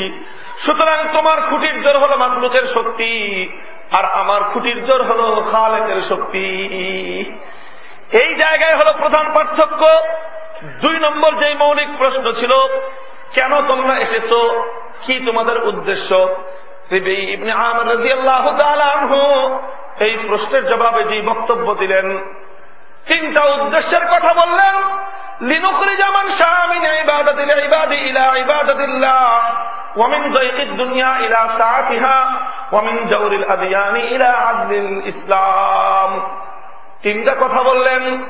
ও দোস্ত, 3 কথার বক্তব্যের ব্যাখ্যা দেওয়ার সময় নাই, শুধুমাত্র মৌলিক মেসেজটা আমি আপনাদের সম্মুখে তুলে ধরতে চাই। সাহাবায়ে কেরাম কেন গিয়েছিলেন, ইসলামী দাওয়াতের কি বক্তব্য, আল্লাহর নবীর সাহাবী রবীঈ ইবনে আমির রাদিয়াল্লাহু তাআলা আনহু পারস্য সেনাপতির দরবারে তুলে ধরলেন। তিনি বললেন, আল্লাহ পাক রব্বুল আলামিন যে উদ্দেশ্য নিয়ে তামাম দুনিয়াতে আমাদেরকে ছড়িয়ে পড়তে বলেছেন, সেই উদ্দেশ্য হলো লিনুখরিজা মান শাআ মিন ইবাদাতিল ইবাদি ইলা ইবাদাতিল্লাহ। একটা হলো ইবাদাতুল ইবাদ, আর একটা হলো ইবাদাতুল্লাহ। একটা হলো মানুষের গোলামি, আর একটা হলো আল্লাহর গোলামি। ও দোস্ত, আল্লাহ পাক রব্বুল আলামিন এই পৃথিবীতে মানুষকে সৃষ্টি করেছেন, মানুষ হিসেবে মানুষের উপর অন্য কোন মানুষের প্রভুত্ব করার অধিকার নাই। দুনিয়ার সব মানুষকে আল্লাহ পাক মানুষ হিসেবে সমান মর্যাদা দিয়েছেন। মানুষ হিসেবে আল্লাহ পাক রব্বুল আলামিনের দৃষ্টিতে সব মানুষ এক সমান। মানুষে মানুষে কোনো ভেদাভেদ নাই, মানুষে মানুষে কোনো বৈষম্য নাই। কোন মানুষ প্রভু আর কোন মানুষ সেই মানুষের গোলাম। আল্লাহ পাক রব্বুল আলামিন দুনিয়াতে কোন মানুষকে অন্য মানুষের প্রভু হিসেবে সৃষ্টি করেন নাই, কোন মানুষকে অন্য মানুষের গোলাম হিসেবে আল্লাহ পাক সৃষ্টি করেন নাই। আল্লাহর সৃষ্টি জগৎ হিসেবে, মানুষ হিসেবে সব মানুষ এক সমান। কিন্তু বিশ্বের ইতিহাস প্রমাণ করে, এই পৃথিবীতে কিছু কিছু মানুষ এমন চরিত্রের হয়, কিছু কিছু মানুষ এমন হয় যেই মানুষগুলোর চরিত্র থাকে দুনিয়ার অন্য সমস্ত মানুষদেরকে তারা নিজেদের গোলামে পরিণত করতে চায়। এটা কিছু মানুষের স্বভাব থাকে, চরিত্র থাকে, তারা নিজেরা প্রভু হইতে চায় আর সাধারণ সমস্ত জনগণকে, গোটা জাতিকে নিজেদের গোলাম বানাইতে চায়। এটা কিছু মানুষের চরিত্র থাকে, কিছু মানুষের স্বভাব থাকে। সাধারণ মানুষদেরকে তারা সত্যিকার মর্যাদা দিতে চায় না, সাধারণ মানুষদেরকে তারা সত্যিকার অধিকার দিতে চায় না। এটা হলো মানুষের গোলামি, এটা হলো মানুষের গোলামির জিঞ্জির। রবীঈ ইবনে আমির রাদিয়াল্লাহু তাআলা আনহু বললেন, এই জমিনে আমাদের আগমনের উদ্দেশ্য হলো লিনুখরিজা মান শাআ মিন ইবাদাতিল ইবাদি ইলা ইবাদাতিল্লাহ। আমাদের আগমনের উদ্দেশ্য হলো তাম দুনিয়ার সমস্ত মানুষগুলোকে মানুষের গোলামির জিঞ্জির থেকে মুক্ত করে এক আল্লাহর গোলামি করার মতো পরিবেশ তৈরি করে দেওয়া। আমরা মানুষকে মানুষের গোলামি থেকে মুক্তি দিতে চাই, আমরা মানুষকে মানুষের দাসত্বের শৃঙ্খল থেকে মুক্ত করতে চাই, আমরা মানুষকে সত্যিকার মানুষের অধিকার দিতে চাই, আমরা মানুষকে সত্যিকার মানুষের মর্যাদা দিতে চাই। মানুষকে মানুষের গোলামির জিঞ্জির থেকে মুক্ত করে, মানুষকে মানুষের দাসত্বের শৃঙ্খল থেকে মুক্ত করে সত্যিকার মর্যাদা এক আল্লাহর গোলামে আমরা মানুষকে পরিণত করতে চাই। মুহতারাম হাজিরিন, কথা কিন্তু ছোট, বড় বড় পাওয়ারফুল কথা, অত্যন্ত খুব দামি কথা আল্লাহ নবীর সাহাবী বললেন। নবীর সাহাবীর এই বক্তব্যের মধ্য দিয়ে আমাদের সামনে পরিষ্কার হয়ে যায় সত্যিকার আসলে স্বাধীনতা কাকে বলা হয়। What means by independence? Independence, স্বাধীনতা কি জিনিস? স্বাধীনতা কাকে বলা হয়? স্বাধীনতার প্রকৃত কনসেপ্টটা কি? স্বাধীনতার আসল ধারণা এবং তার ডেফিনিশন কি, তার বক্তব্য কি? ইসলামের নবীর সাহাবী রবীঈ ইবনে আমির রাদিয়াল্লাহু তাআলা আনহু আজ থেকে ১,৫০০ বছর পূর্বে পারস্য সেনাপতির দরবারে দাঁড়িয়ে আল্লাহর নবীর পক্ষ থেকে বিশ্ববাসীর কাছে স্বাধীনতার সর্বশ্রেষ্ঠ ডেফিনিশন এবং সংজ্ঞা দিয়ে গেছেন। আমরা বিশ্বাস করতে চাই ইসলাম জীবনের প্রতিটি ক্ষেত্রে যেরকম ইসলামের বক্তব্য রয়েছে, নামাজ কাকে বলা হয় ইসলামের বক্তব্য আছে, রোজা কাকে বলা হয় ইসলামের বক্তব্য আছে, রাষ্ট্র কাকে বলা হয় ইসলামের বক্তব্য আছে, আদালত কাকে বলা হয় ইসলামের বক্তব্য আছে, অর্থনীতি কাকে বলা হয় ইসলামের বক্তব্য আছে, ব্যবসা নীতি কাকে বলা হয় ইসলামের বক্তব্য আছে, পরিবার নীতি কাকে বলা হয় ইসলামের বক্তব্য আছে, শিক্ষানীতি কাকে বলা হয় ইসলামের বক্তব্য আছে, নারী নীতি কেমন হবে ইসলামের বক্তব্য আছে, জীবনের প্রতিটি ক্ষেত্রে যেমন ইসলামের বক্তব্য আছে, স্বাধীনতা কাকে বলা হয় সে ব্যাপারেও ইসলামের বক্তব্য আছে। কাজেই আজকে স্বাধীনতার কনসেপ্ট ক্লিয়ার করা দরকার। আজকে স্বাধীনতার সংজ্ঞাকে পরিষ্কার করা দরকার। স্বাধীনতা কাকে বলা হয়, স্বাধীনতার মূল চেতনা সম্পর্কে গোটা জাতি আজকে অন্ধকারের মধ্যে নিমজ্জিত হয়ে স্বাধীনতার নামে গোটা জাতি আজকে এক ভৌতাবাদীর শিকার হয়ে আছে। কাজেই আমরা পরিষ্কার বলতে চাই, এই জাতির মধ্যে আমরা হলাম সর্বপ্রথম স্বাধীনতার সপক্ষ শক্তি। কারণ আমরা স্বাধীনতার নামে ভাওতাবাজি করতে চাই না, আমরা জাতিকে সত্যিকার স্বাধীনতার সবক পড়াতে চাই। আমরা জাতির সামনে স্বাধীনতার সত্যিকার চেতনাটাকে তুলে ধরতে চাই। এবং সেই চেতনা কোত্থেকে? ইসলামের স্বর্ণযুগের আল্লাহ নবীর সাহাবীর বক্তব্যের সূত্র থেকে স্বাধীনতার ডেফিনিশন এবং স্বাধীনতার আমরা চেতনা এবং স্বাধীনতার বক্তব্য এবং তার সংজ্ঞা জাতির সামনে তুলে ধরতে চাই। হযরত রবীঈ ইবনে আমির রাদিয়াল্লাহু তাআলা আনহু যেই কথা বললেন, সেই কথার সারমর্ম হলো এই, লিনুখরিজা মান শাআ মিন ইবাদাতিল ইবাদি ইলা ইবাদাতিল্লাহ ওয়া মিন যায়কিদ দুনিয়া ইলা সাআতিহা ওয়া মিন জাওরিল আদিয়ানি ইলা আদলিল ইসলাম। এই পৃথিবীতে আল্লাহ পাক রব্বুল আলামিন মানুষকে এক সমান করে, এক সমান ডিগনিটি দিয়ে, অল পিপলস আর ইকুয়াল, আল্লাহ পাক রব্বুল আলামিন तमाम দুনিয়ার মানুষগুলোকে এক সমান মর্যাদা দিয়ে সৃষ্টি করলেন। কিন্তু কালক্রমে মানুষের মধ্য থেকে কিছু মানুষ অন্য মানুষের প্রভু সেজে বসলো, আর মানুষের উপর প্রভুত্ব করার জন্য, মানুষের উপর নিজেদের গোলামীর জিঞ্জিরকে মানুষের গলার উপর পরিয়ে দেওয়ার জন্য কিছু কালা কানুন তৈরি করলো, নিজেদের কিছু অবৈধ আইন তারা তৈরি করলো।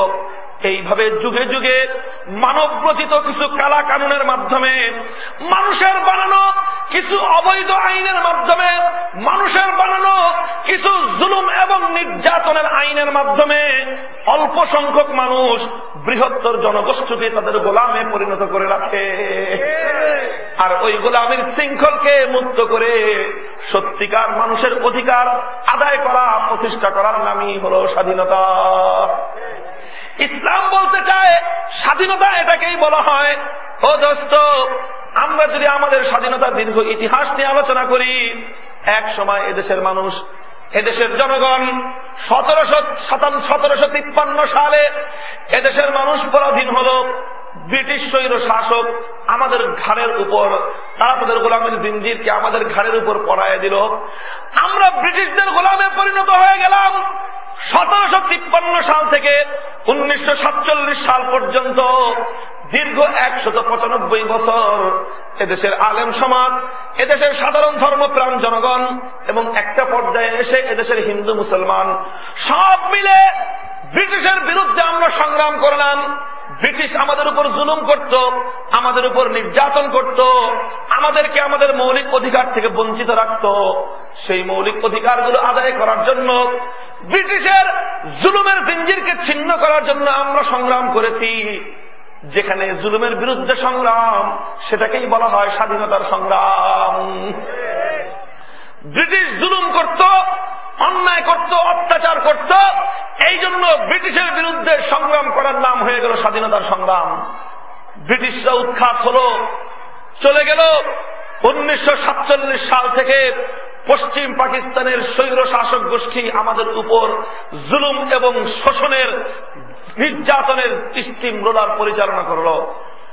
7 কোটি বাঙালি মানুষের উপর, 7 কোটি বাঙালি জনতার উপর পশ্চিম পাকিস্তানি স্বৈর শাসক গোষ্ঠী একের পর এক জুলুম এবং নির্যাতনের স্টিম রোলার চালাতে লাগলো।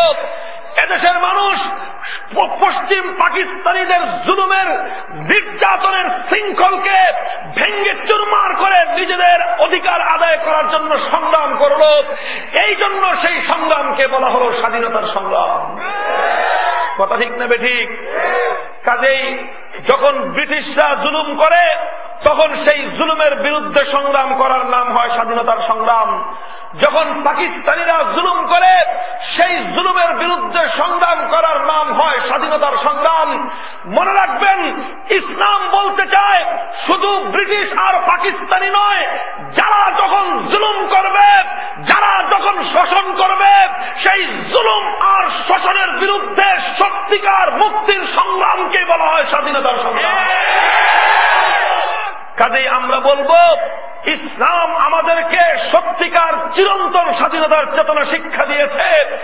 ইসলামের এই স্বাধীনতার কনসেপ্ট যদি কোনো মুসলমান বুঝতে সক্ষম হয়, তাহলে সে একটা কথাই বুঝবে, জালেম যতই পরিবর্তন হোক, শোষক যতই পরিবর্তন হোক, আমলের যতই পরিবর্তন ঘটুক, যতদিন পর্যন্ত মানুষের উপর থেকে জুলুম এবং শোষণের, নির্যাতনের স্টিম রোলার বন্ধ না হবে, ততদিন পর্যন্ত স্বাধীনতার সংগ্রাম বন্ধ হতে পারে না। এটাই হলো ইসলামের চেতনা, এটাই ইসলাম শিক্ষা দিতে চায়। কাজেই আল্লাহ নবীর সাহাবীর এই বক্তব্য থেকে শিক্ষা নিয়ে আমিও আজকে কথা পরিষ্কার ভাষায় বলতে চাই, এই পৃথিবীতে মানুষের উপর মানুষের প্রভুত্ব আর মানুষকে জুলুম করার, শোষণ করার সবচেয়ে বড় হাতিয়ার হলো মানবরচিত সংবিধান, মানবরচিত আইন। আল্লাহর দেওয়া আইনকে উৎখাত করে মানুষ যখন আইন তৈরি করে, আল্লাহর দেওয়া আইনকে বাতিল করে দিয়ে মানুষ যখন নিজেদের খেয়াল খুশি মতো কোনো আইন রচনা করে, আল্লাহর আইন মানুষের অধিকার নিশ্চিত করার জন্য, আল্লাহর আইন মানুষের মধ্যে সাম্য কায়েম করার জন্য, আল্লাহর আইনকে উৎখাত করে তার বিকল্প যে আইন দেওয়া হয়, সেই আইনের দ্বারা সাম্য কায়েম হয় না, সেই আইনের দ্বারা বৈষম্য প্রতিষ্ঠা হয়। কেন? আমাদের কাছে তার জ্বলন্ত নজির আছে, প্রমাণ ছাড়া আমরা কথা বলি না। আল্লাহর আইন, আল্লাহর কোরআনের মধ্যে দেখবেন, ইসলামের যত শরিয়ার আইন আছে, আল্লাহর যত আইন আছে, সমস্ত আইনের মধ্যে আল্লাহ পাক রব্বুল আলামিন সাম্য রক্ষা করেছেন, সমতা রক্ষা করেছেন। দুনিয়ার কোন মানুষের প্রতি আল্লাহ পাক রব্বুল আলামিনের এক চোখা নীতি নাই। কথা ঠিক না বেঠিক? সব মানুষ সৃষ্টিকর্তার দৃষ্টিতে এক সমান। সুতরাং আমার জন্য যে আইন, তোমার জন্য সেই আইন। আমি ক্ষমতায় থাকলে যে আইন, তুমি ক্ষমতায় থাকলেও সেই আইন। আল্লাহ পাক রব্বুল আলামিনের কাছে কোনো পার্সিয়ালিটি নাই। আল্লাহর দৃষ্টিতে কোনো আইনের মধ্যে কোনো বৈষম্য নাই। মানুষের বানানো আইন, মানুষ যখন কোনো আইন রচনা করে, বিশেষ করে আল্লাহর নিয়ম নীতিকে ভায়োলেট করে, আল্লাহর দেওয়া আইন রচনার নীতিকে উপেক্ষা করে মানুষ যখন কোনো আইন তৈরি করে, তখন মানুষের চরিত্র হলো এই, মানুষের স্বভাব হলো এই, মানুষ আইন রচনা করার সময় নিজেদের সুবিধার কথাই চিন্তা করে। কিভাবে নিজের সুবিধা অর্জন করা যাবে, কিভাবে নিজেদের সুবিধা পকেটে পড়া যাবে, কিভাবে নিজেরা ফ্যাসিলিটি পাওয়া যাবে, আর নিজেদের বিরোধী পক্ষকে কিভাবে সাইজ করা যাবে, এটাই হলো মানুষের আইন রচনা করার সময় আইন প্রণেতাদের দৃষ্টিভঙ্গি থাকে। আল্লাহর আইনের দৃষ্টিভঙ্গি হলো দুনিয়াতে কোনো বৈষম্য চলবে না। কথা ঠিক না বেঠিক? সরকারি দল বিরোধী দলের মধ্যে কোনো পার্থক্য চলবে না। আল্লাহর আইন সবার জন্য এক সমান। আল্লাহ পাক রব্বুল আলামিন দুনিয়াতে মানুষে মানুষে কোনো বৈষম্য করেন না। এটাই হলো আমার আল্লাহ পাক রব্বুল আলামিনের আইনের সর্বশ্রেষ্ঠতম বৈশিষ্ট্য। আর তার বিপরীতে যেখানেই আল্লাহর আইনকে উৎখাত করে মানুষ কোন আইন দেয়, মানুষ কোন বিধান রচনা করে, মানুষের বিধানের মধ্যে অসংখ্য অগণিত ত্রুটি আর বিচ্যুতি থাকে। কারণ মানুষ আলিমুল গায়েব নয়, এক। দুই নম্বর হলো মানুষ স্বার্থপর। সাধারণত মানুষ কি হয়? আল্লাহ পাক রব্বুল আলামিন কোন স্বার্থ রাখেন না, আল্লাহর নিঃস্বার্থ। এই জন্য আল্লাহর আইন নিঃস্বার্থ আইন হয়, মানুষের আইন হয় স্বার্থপর আইন। কথা ঠিক না বেঠিক? আল্লাহ পাক রব্বুল আলামিন দুনিয়াতে কাউকে আল্লাহ পাক জুলুম করেন না, কাউকে আল্লাহ পাক রব্বুল আলামিন বাঁকা চোখে দেখেন না। এই পৃথিবীর সমস্ত মানুষ আমার আল্লাহর দৃষ্টিতে এক সমান। এই জন্য আল্লাহর আইনের মধ্যে কোনো বৈষম্যের সুযোগ নাই, কারো বাড়তি ফ্যাসিলিটি পাওয়ার সুযোগ নাই, কারো অতিরিক্ত চাপে পড়ারও সুযোগ নাই। কিন্তু মানুষ যখন কোন আইন রচনা করে তখন মানুষের নেচার, মানুষের চরিত্র, মানুষের স্বভাব হলো মানুষ আইন রচনা করার সময় খালি চিন্তা করে কেমনে আমার সুবিধা হবে। কথা ঠিক না বেটি? সবাই চিন্তা করে এটা। আজকে যারা আছে তারাও চিন্তা করে, গতকালকে যারা ছিল তারাও এই কথা চিন্তা করেছে। এটা দুনিয়ার প্রত্যেকটা মানুষের নেচার এবং চরিত্র। কথা ঠিক না বেঠিক? যদি এর জ্বলন্ত একটা দৃষ্টান্ত শুনতে চান তাহলে আমার কাছে একটা আমাদের বর্তমান বাংলাদেশের একটা একটা গরম একটা দৃষ্টান্ত আছে, দিব। বাংলাদেশটা বর্তমানে একটা বিতর্ক নিয়ে খুব তুমুল উত্তেজনা চলতেছে। সেই বিতর্কটার নাম হলো নির্বাচন পদ্ধতি। কথা ঠিক না বেঠিক? তত্ত্বাবধায়ক সরকার ব্যবস্থা নিয়ে বাংলাদেশের মধ্যে প্রধান দুইটা দল মুখোমুখি। কথা ঠিক না বেঠিক? এই তত্ত্বাবধায়ক সরকার নিয়ে 1990-এর দশক থেকে আজ 2013 সাল পর্যন্ত প্রায় 20 বছর পর্যন্ত আমরা এই একই আলোচনা শুনতেছি। কথা ঠিক না বেঠিক? যাদের বয়স 30 বছর কোটা পার হয়ে গেছে তারা সকলেই আমার সঙ্গে একমত পোষণ করবেন। আজ থেকে 18-20 বছর আগে আমরা দেখলাম 1995 সালে, 1996 সালে এই বাংলাদেশের মানুষ একটা স্লোগান শুনলো। কি স্লোগান? আমরা মানুষের ভোটের অধিকার চাই, মানুষের ভোটের অধিকারের জন্য তত্ত্বাবধায়ক সরকারের কোন বিকল্প নাই। কথা মনে আছে? এই কথা স্লোগান উঠলো, কেউ দাবি করলো তত্ত্বাবধায়ক সরকার অমুক সাহেব রূপকার, কেউ তত্ত্বাবধায়ক সরকারের রূপকার হওয়ার দাবি করলো। ভালো কথা, তিনি রূপকার হিসেবে তত্ত্বাবধায়ক সরকার দিলেন, তার সঙ্গে অন্য মানুষরা সুরে সুর মিলাইল। কথা ঠিক না বেঠিক?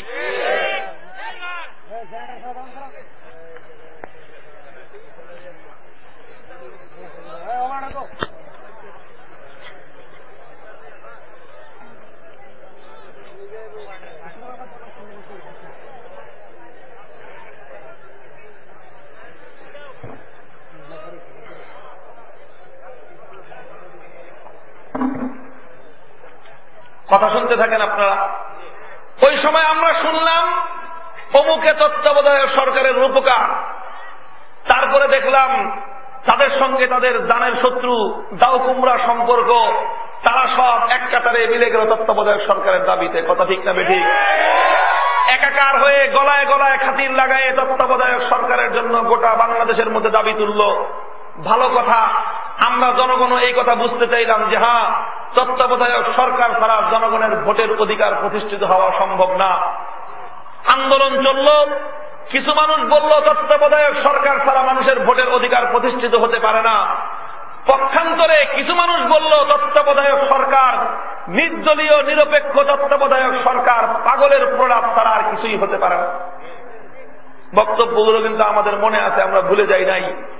কেউ বলল তত্ত্বাবধায়ক সরকার পাগলের প্রলাপ, কেউ বলল তত্ত্বাবধায়ক সরকার ছাড়া মানুষের ভোটের অধিকার প্রতিষ্ঠিত হতে পারে না। কথা ঠিক না বেঠিক? এই দুই দলের মারামারি দেখলাম, এই দুই দলের খুনাখুনি দেখলাম, দিনের পর দিন হরতাল হলো, সপ্তাহের পর সপ্তাহ অসহযোগ আন্দোলন চলল, গোটা বাংলাদেশটাকে অচল করে দিয়ে তত্ত্বাবধায়ক সরকার পাশ হলো, তত্ত্বাবধায়ক সরকারের অধীনে নির্বাচন হলো, ক্ষমতার পরিবর্তন ঘটল।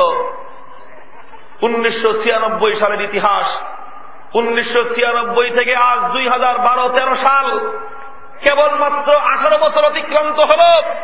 18 বছর পরে আমরা আবার পুরাতন বিতর্ক আবার নতুন করে শুনতেছি। এখন কি শুনতেছি?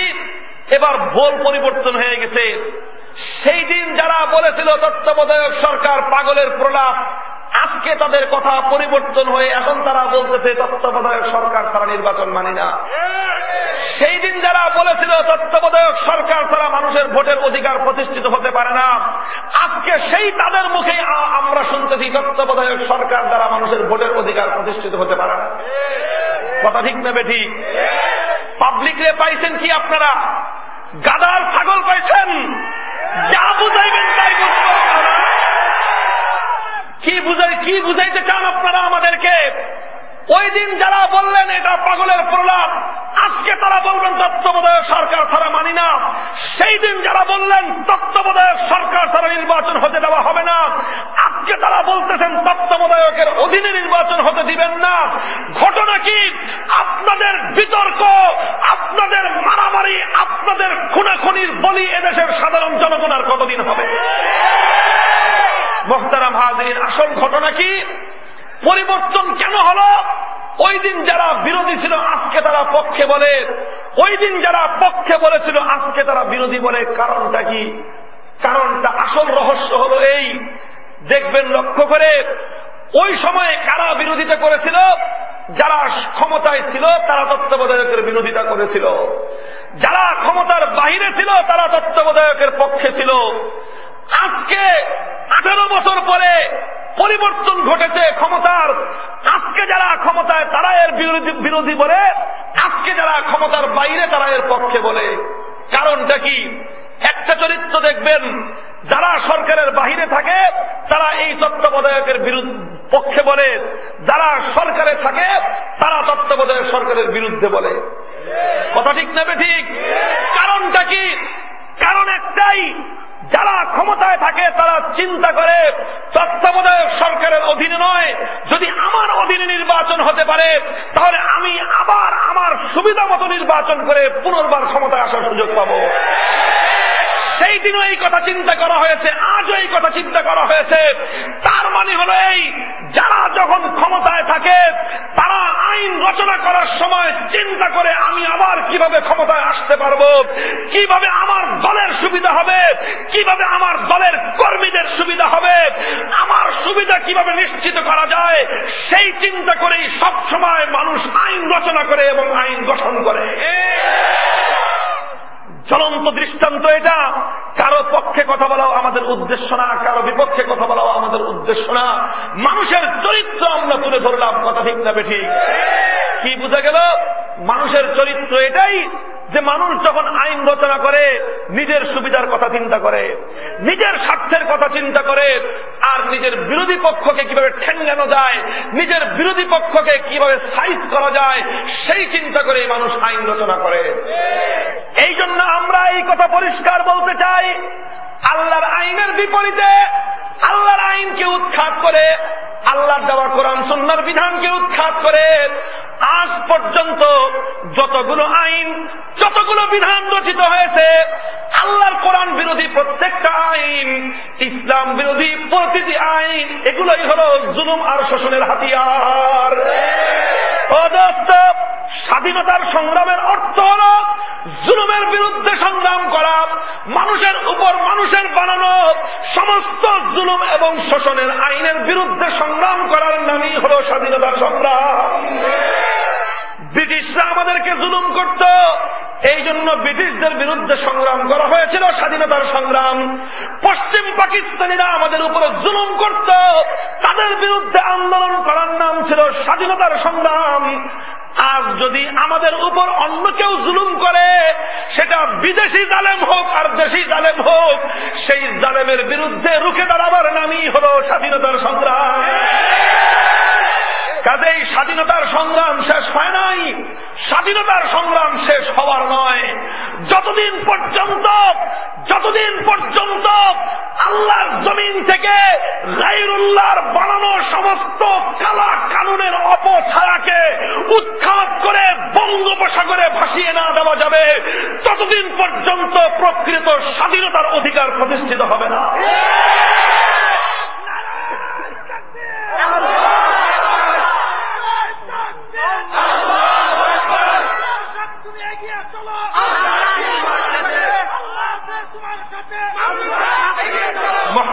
হাজিরিন, কাজেই আজকে এই কথাটাই আমাদের পরিষ্কার কথা। বরং আমি তো আজকে কথা বলবো, আজকে শুনতেছি মুক্তিযুদ্ধের নাকি আর একটা নতুন প্রজন্ম। ওয়েলকাম। আমরা মুক্তিযুদ্ধের নতুন প্রজন্মকে স্বাগত জানাই।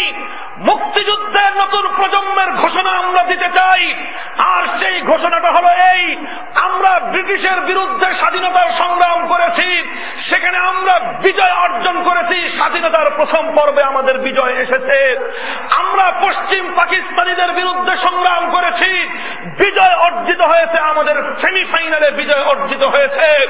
এবারের তরুণ প্রজন্মের নতুন মুক্তিযুদ্ধ হবে, মুক্তিযুদ্ধের চূড়ান্ত খেলা। এই চূড়ান্ত ফাইনাল খেলায় মানব রচিত সমস্ত জাহিলিয়াতের তন্ত্রমন্ত্রকে উৎখাত করে এক আল্লাহর জমিনে আল্লাহ প্রদত্ত কোরআন সুন্নাহর শাসন ব্যবস্থা কায়েম করার মুক্তিযুদ্ধই হবে চূড়ান্ত স্বাধীনতার।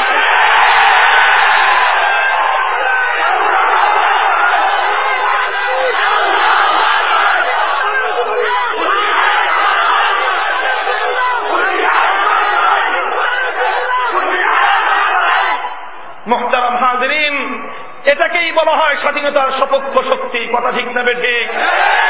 স্বাধীনতার অর্থ শুধুমাত্র একটা মানচিত্র নয়, স্বাধীনতার অর্থ শুধুমাত্র একটা পতাকা নয়, বরং স্বাধীনতার প্রকৃত অর্থ হল মানুষের মৌলিক অধিকার নিশ্চিত হওয়া। যদি স্বাধীনতা একটা মানচিত্রের নামই হতো, তাহলে বাংলাদেশের স্বাধীনতা অর্জিত হওয়ার পর বাংলাদেশের প্রখ্যাত একজন স্বাধীন চেতা কবি রফিক আজাদের কণ্ঠে সেই বিদ্রোহী কবিতা রচিত হতো না, ভাত দে হারামজাদা নইলে মানচিত্র খাবো। আমরা ভুলে যাই নাই, এই কবিতা কোনো মোল্লা লেখে নাই, কোন মৌলানা সাহেব লেখেন নাই, কোন মুহাদ্দিস মুফতি সাহেব লেখেন নাই, কোন ইমাম মুয়াজ্জিন সাহেব লেখেন নাই, কোন মুফাসসির কোন ওয়াইজ সাহেব লেখেন নাই। এই কবিতা স্বাধীনতার সপক্ষের একজন বলিষ্ঠ কণ্ঠস্বর লিখেছেন, ভাত দে হারামজাদা নইলে মানচিত্র খাবো। এর অর্থ কি? শুধু মানচিত্র দেখায় দেখায়, শুধু পতাকা বিক্রি করে করে কেউ স্বাধীনতার ফেরিগিরি করবা, মানুষের জনগণ তা কোনোদিন মেনে নেবে না। স্বাধীনতার অর্থ কি?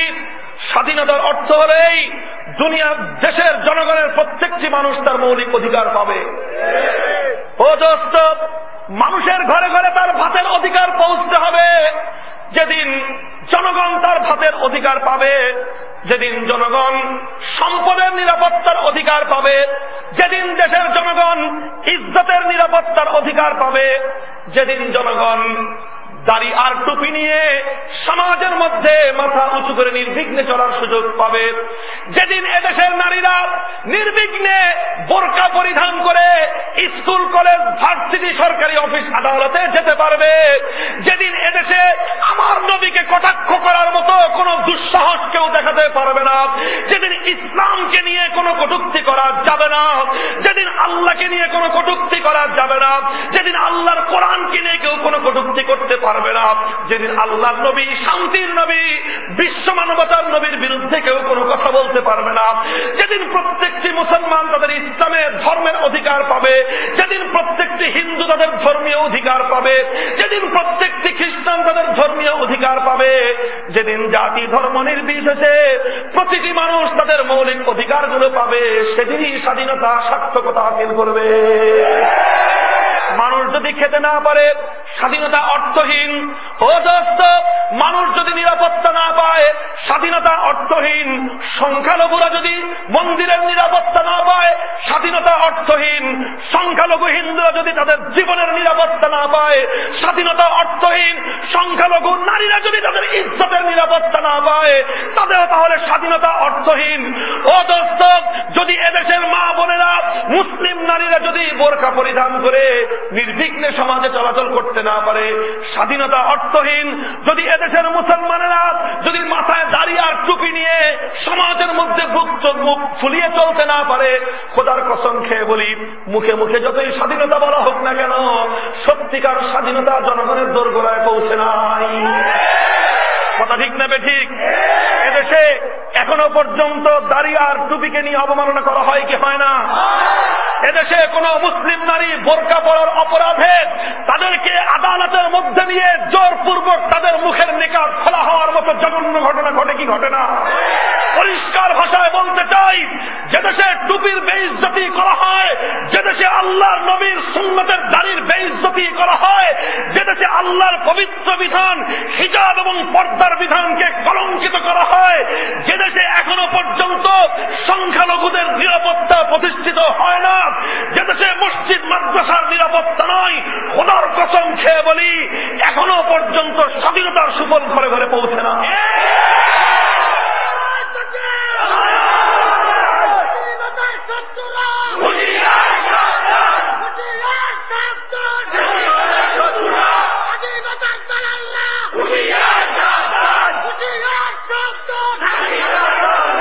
মুহতারাম হাজরিন, ইতিহাস থেকে আপনাদেরকে শিখতে হবে, আমাদেরকেও বুঝতে হবে স্বাধীনতা ইসলামের গুরুত্বপূর্ণ একটা ব্যাপার। সাহাবায়ে কেরাম এই মৌলিক দাওয়াত নিয়ে ইসলামের সারা পৃথিবীতে ছড়িয়েছিলেন, কথা ঠিক না বেঠিক? কাজেই ইসলাম এমন এক পূর্ণাঙ্গ জীবন ব্যবস্থা, ইসলামের মধ্যে মানুষের জিন্দগির সমস্ত নিরাপত্তার কথা রয়ে গেছে। ইসলামের মধ্যে জাতি ধর্ম নির্বিশেষে সমস্ত মানুষের মৌলিক অধিকারকে নিশ্চিত করা হয়েছে, কথা ঠিক না বেঠিক? আল্লাহর নবী তিনি হলেন রাহমাতুল লিল আলামিন, কথা ঠিক না বেঠিক? আমাদের নবী শুধুমাত্র রাহমাতুল লিল মুসলিমিন নন, বরং রাহমাতুল লিল আলামিন, কথা ঠিক না বেঠিক? নবী কি শুধু রাহমাতুল লিল মুসলিমিন না রাহমাতুল লিল আলামিন? রাহমাতুল লিল আলামিনের অর্থ কি? রাহমাতুল লিল আলামিনের অর্থ হলো আমার নবী যেরকম মুসলমান ইমানদারের জন্য রহমত, আমার নবী হিন্দুর জন্য রহমত, আমার নবী যেরকম মুসলিমের জন্য রহমত, আমার নবী বৌদ্ধ খ্রিস্টানের জন্য রহমত, আমার নবী তাম দুনিয়ার সমস্ত জাতির জন্য রহমত, সমস্ত মানবতার জন্য রহমত। আমার নবী শুধু মানুষ নয়, সমস্ত পশু পক্ষীর জন্য রহমত, পুরা কায়নাতের জন্য আল্লাহ পাক তাকে রহমত হিসেবে প্রেরণ করেছেন। সুতরাং কেউ যদি এই রহমতকে গালি দেয়, কেউ যদি এই রহমতের সঙ্গে বিদ্বেষ পোষণ করে, আমরা তো পরিষ্কার ভাষায় বলবো, আমার নবীর রহমতের দৃষ্টান্ত যদি কেউ জানতে চাও, হাদিসের কিতাবগুলো থেকে আমরা তার জ্বলন্ত দৃষ্টান্ত দিতে পারি। আল্লাহর নবী মুহাম্মদ আরবি সাল্লাল্লাহু আলাইহি ওয়াসাল্লাম মৃত্যু শয্যায় শায়িত হয়ে মৃত্যু যন্ত্রণায় ছটফট করতেছেন। ওয়া হুয়া আলা কাযালিক, ওই মৃত্যু যন্ত্রণায় ছটফটরত অবস্থায় উম্মতের কাছে তিনি বলে গেলেন, উম্মত, আমি তোমাদের কাছে মুসলিম রাষ্ট্রের মধ্যে, ইসলামী রাষ্ট্রের মধ্যে বসবাসরত সমস্ত সংখ্যালঘুদেরকে তোমাদের কাছে আমানত রেখে গেলাম। সংখ্যালঘুদেরকে আমানত রেখে গেছেন কে? আল্লাহর নবী। কে? আল্লাহর নবী বলে গেলেন, আমার উম্মত মুসলিম এবং ইসলামী রাষ্ট্রের মধ্যে যত সংখ্যালঘু থাকবে, জিম্মি থাকবে, এই জিম্মিদেরকে আমি আল্লাহ এবং তার রাসূল তোমাদের কাছে আমানত রেখে গেলাম। শুধু তাই নয়, এরপরে আল্লাহর নবী বললেন, ফালা তুখফিরুল্লাহ ফি জিম্মাতিল্লাহি ওয়া জিম্মাতি রাসূলিহি। সুতরাং আমার উম্মত খবরদার, খবরদার, আমার কোন উম্মত যদি অন্যায়ভাবে কোন সংখ্যালঘুর উপর আক্রমণ করে, আমার কোন উম্মত যদি অন্যায়ভাবে কোন সংখ্যালঘু হিন্দু নারীর ইজ্জত লুণ্ঠন করে, আমার কোন মুসলিম উম্মত যদি অন্যায়ভাবে কোন অমুসলিম নারী বা পুরুষের যদি তাদের মাল ইজ্জতের নিরাপত্তার বিঘ্ন ঘটায়, কিয়ামতের দিন স্বয়ং আমি আল্লাহর রাসূল কিয়ামতের আল্লাহর মহান আদালতে তার বিরুদ্ধে আমি আসামির কাঠ গড়ায় তাকে দাঁড় করিয়ে নালিশ দায়ের করব। মুহতারাম হাজরিন, আমরা সেই ধর্মের অনুসারী, আমরা সেই পয়গম্বরের উম্মত, যেই পয়গম্বর সংখ্যালঘুদেরকে উম্মতের কাছে আমানত রেখে গেছেন। আমরা সেই ইসলামের অনুসরণ করি, যেই ইসলাম প্রতিটি সংখ্যালঘুর মৌলিক অধিকারকে নিশ্চিত করেছে, যেই ইসলাম সংখ্যালঘুর অধিকারকে নিশ্চিত করেছে, সেই ইসলাম শুধু সংখ্যালঘু নয়, প্রত্যেকটি মানুষের মৌলিক অধিকারকে নিশ্চিত করেছে। সেই ইসলাম বোরকাওয়ালী নারীর অধিকার নিশ্চিত করেছে। সেই ইসলাম টুপিদারিওয়ালা মুসলমানের ইজ্জতের নিরাপত্তার মৌলিক অধিকার নিশ্চিত করেছে। কাজেই যদি আজকে মানুষের ঘরে ঘরে স্বাধীনতার অধিকার পৌঁছাতে হয়, একমাত্র ইসলামী শাসন ব্যবস্থা ছাড়া তার বিকল্প কোন পদ্ধতি না। কথা ঠিক না বেঠিক?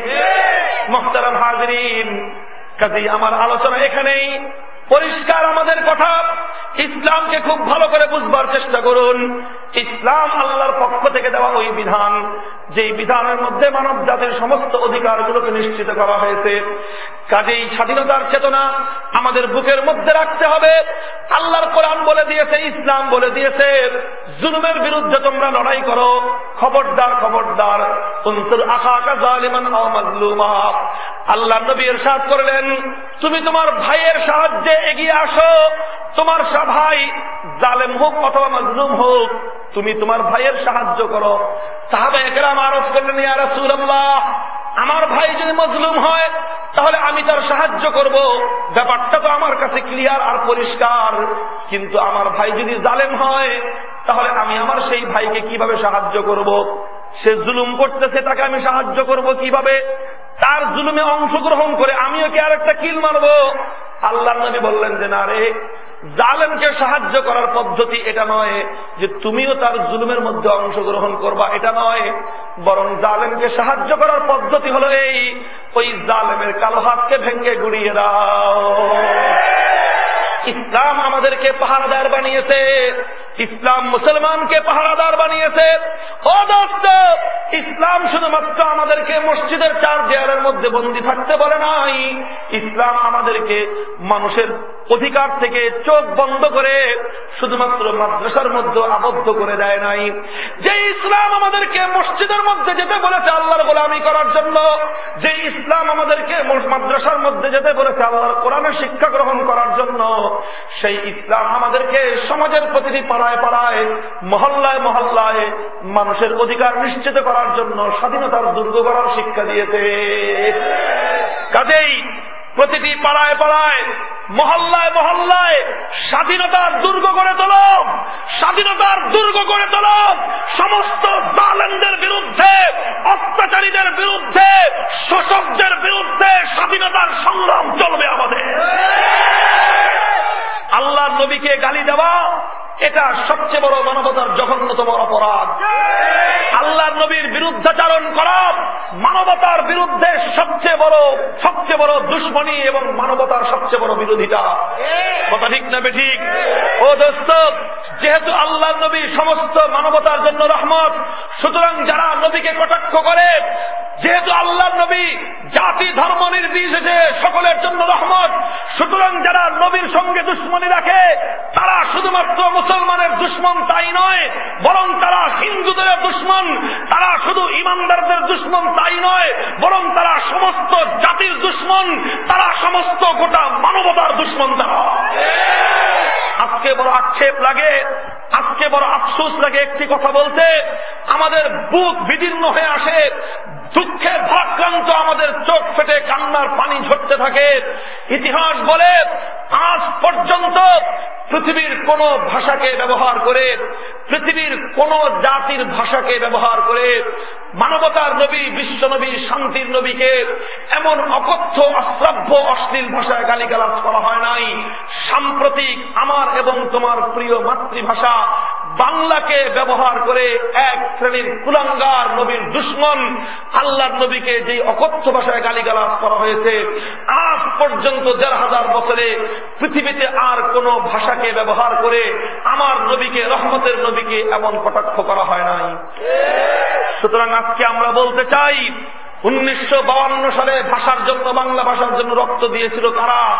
নাম খুঁজো, সালাম, বরকত, রফিক, জব্বার। প্রতিটি মুসলমান মায়ের সন্তান বুকের তাজা রক্ত ঢেলে দিয়ে আল্লাহর দেওয়া নিয়ামত বাংলা ভাষার মর্যাদা রক্ষা করেছিল। বাংলা ভাষার মর্যাদা তারা রক্ষা করেছিল আল্লাহর নবীকে এই ভাষা ব্যবহার করে গালি দেওয়ার জন্য নয়। সুতরাং আজকে যারা বাংলা ভাষাকে ব্যবহার করে ইতিহাসের জঘন্যতম অপরাধ করেছে, তারা শুধু আল্লাহর নবীকে গালি দেয় নাই, বরং তারা আমার মায়ের ভাষা 1952 আমার ভাইয়ের রক্তে রাঙানো পবিত্র বাংলা ভাষাকে কলঙ্কিত করেছে। আমার দেশের স্বাধীন মাটিকে ব্যবহার করে, বাংলাদেশের স্বাধীন মাটিকে ব্যবহার করে আমার নবীকে যে অশ্রাব্য ভাষায় গালিগালাজ করা হয়েছে, পৃথিবীতে আজ পর্যন্ত কোন ভূখণ্ডকে ব্যবহার করে আল্লাহর নবীকে এমন অকথ্য গালিগালাজ করা হয় নাই। সুতরাং আমরা বলতে চাই, 1971 সালে এদেশের মুসলিম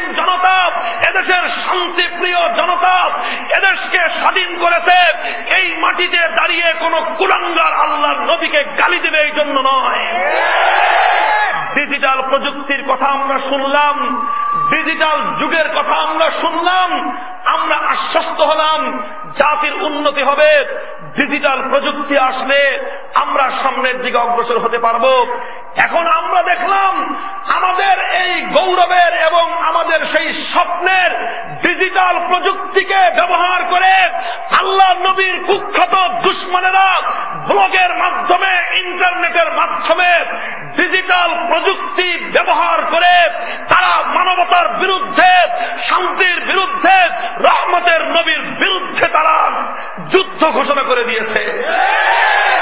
কাজেই মুসলমান যারা ডিজিটাল যুগের কথা বলেছিলেন, আপনাদের দায়িত্ব সবচেয়ে বেশি, আপনাদের দায়িত্ব সবচেয়ে বেশি।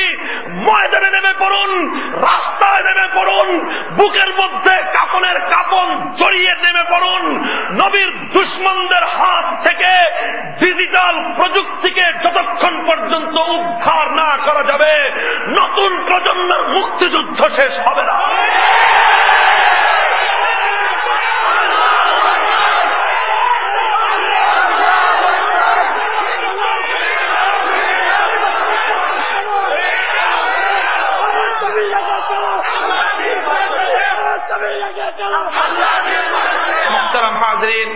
কাজী আমার সর্বশেষ মেসেজ, ভাষার মর্যাদা যদি রক্ষা করতে চাই, 1952 দেওয়া পবিত্র বাংলা ভাষার মর্যাদা যদি রক্ষা করতে চাই, আগামী দিনে আমাদের পবিত্র ভাষাকে ব্যবহার করে আর কোন কুলাঙ্গার যেন নবীকে গালি দিতে না পারে তার নিরাপত্তা চাই। আমার সোনার বাংলার স্বাধীন মাটিকে ব্যবহার করে নবীর কোন দুশমন যেন শান্তিকে নষ্ট করে আল্লাহ নবীর বিরুদ্ধে অপপ্রচার চালানোর কোন সুযোগ না পায় তার নিরাপত্তা চাই। আমাদের মাননীয় প্রধানমন্ত্রীর ঘোষিত ডিজিটাল প্রজন্মের প্রযুক্তিকে ব্যবহার করে কোন কুলাঙ্গার নবীর দুশমন, মানবতার দুশমন যেন আল্লাহ নবীর বিরুদ্ধে কটূক্তি করতে না পারে তার নিরাপত্তা চাই।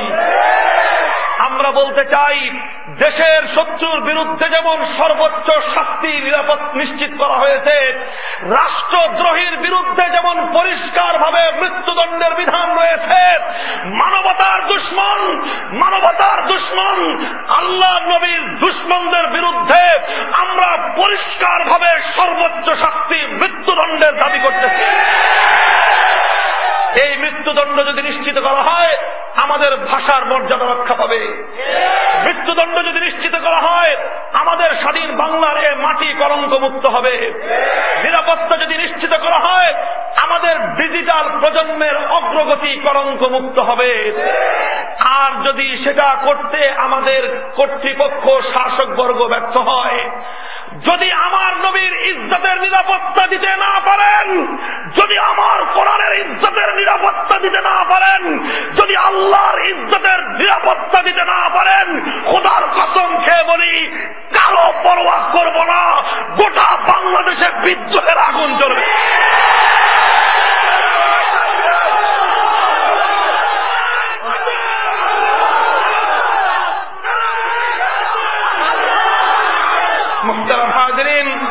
কাজেই 26শে মার্চ আজকে মহান স্বাধীনতা দিবস। 42 বছর হলো আমরা স্বাধীনতা অর্জন করেছি, কিন্তু আজও পর্যন্ত এই বাংলার মাটিতে বসে আমাদের পবিত্র ভাষাকে কলঙ্কিত করা হয়, আমাদের পবিত্র জন্মভূমিকে কলঙ্কিত করা হয়, আমাদের মাননীয় প্রধানমন্ত্রীর দেওয়া ডিজিটাল প্রযুক্তিকে কলঙ্কিত করা হয়েছে। সুতরাং যতক্ষণ পর্যন্ত এই কলঙ্ক থেকে জাতিকে মুক্তির ব্যবস্থা না করা হবে, ততক্ষণ পর্যন্ত নবী প্রেমিক জনতার এই চূড়ান্ত সংগ্রাম চলছে, চলবে। আল্লাহ পাক রব্বুল আলামিন আমাদেরকে বুঝবার তৌফিক দান করুন। দেশের মধ্যে শান্তি শৃঙ্খলা প্রতিষ্ঠিত হোক, সত্যিকার মানবতার দুশমনদের বিচার হোক, নবীর দুশমনরা ফাঁসিতে ঝুলুক, আর গোটা দুনিয়ার শান্তি প্রতিষ্ঠিত হোক।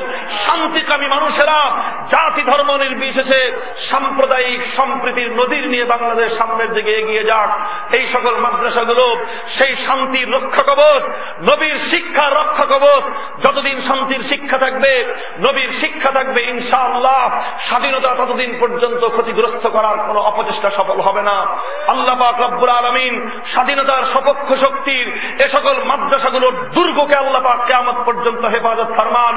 উলামায়ে কেরামকে আল্লাহ পাক রব্বুল আলামিন জাতির সত্যিকার নেতৃত্ব দেওয়ার, স্বাধীনতার সত্যিকার বক্তব্য, স্বাধীনতার আসল সংজ্ঞা, আসল পরিচয় জাতির সামনে তুলে ধরবার তৌফিক দান করুন এবং জাতিকে আল্লাহ পাক রব্বুল আলামিন সেই আদর্শ, সেই নির্দেশনা মেনে আমাদের দেশকে গঠন করা তৌফিক দান করুন। ওয়া আখিরু দাওয়ানা আনিল হামদুলিল্লাহি রাব্বিল আলামিন। আসসালামু আলাইকুম ওয়া রাহমাতুল্লাহ।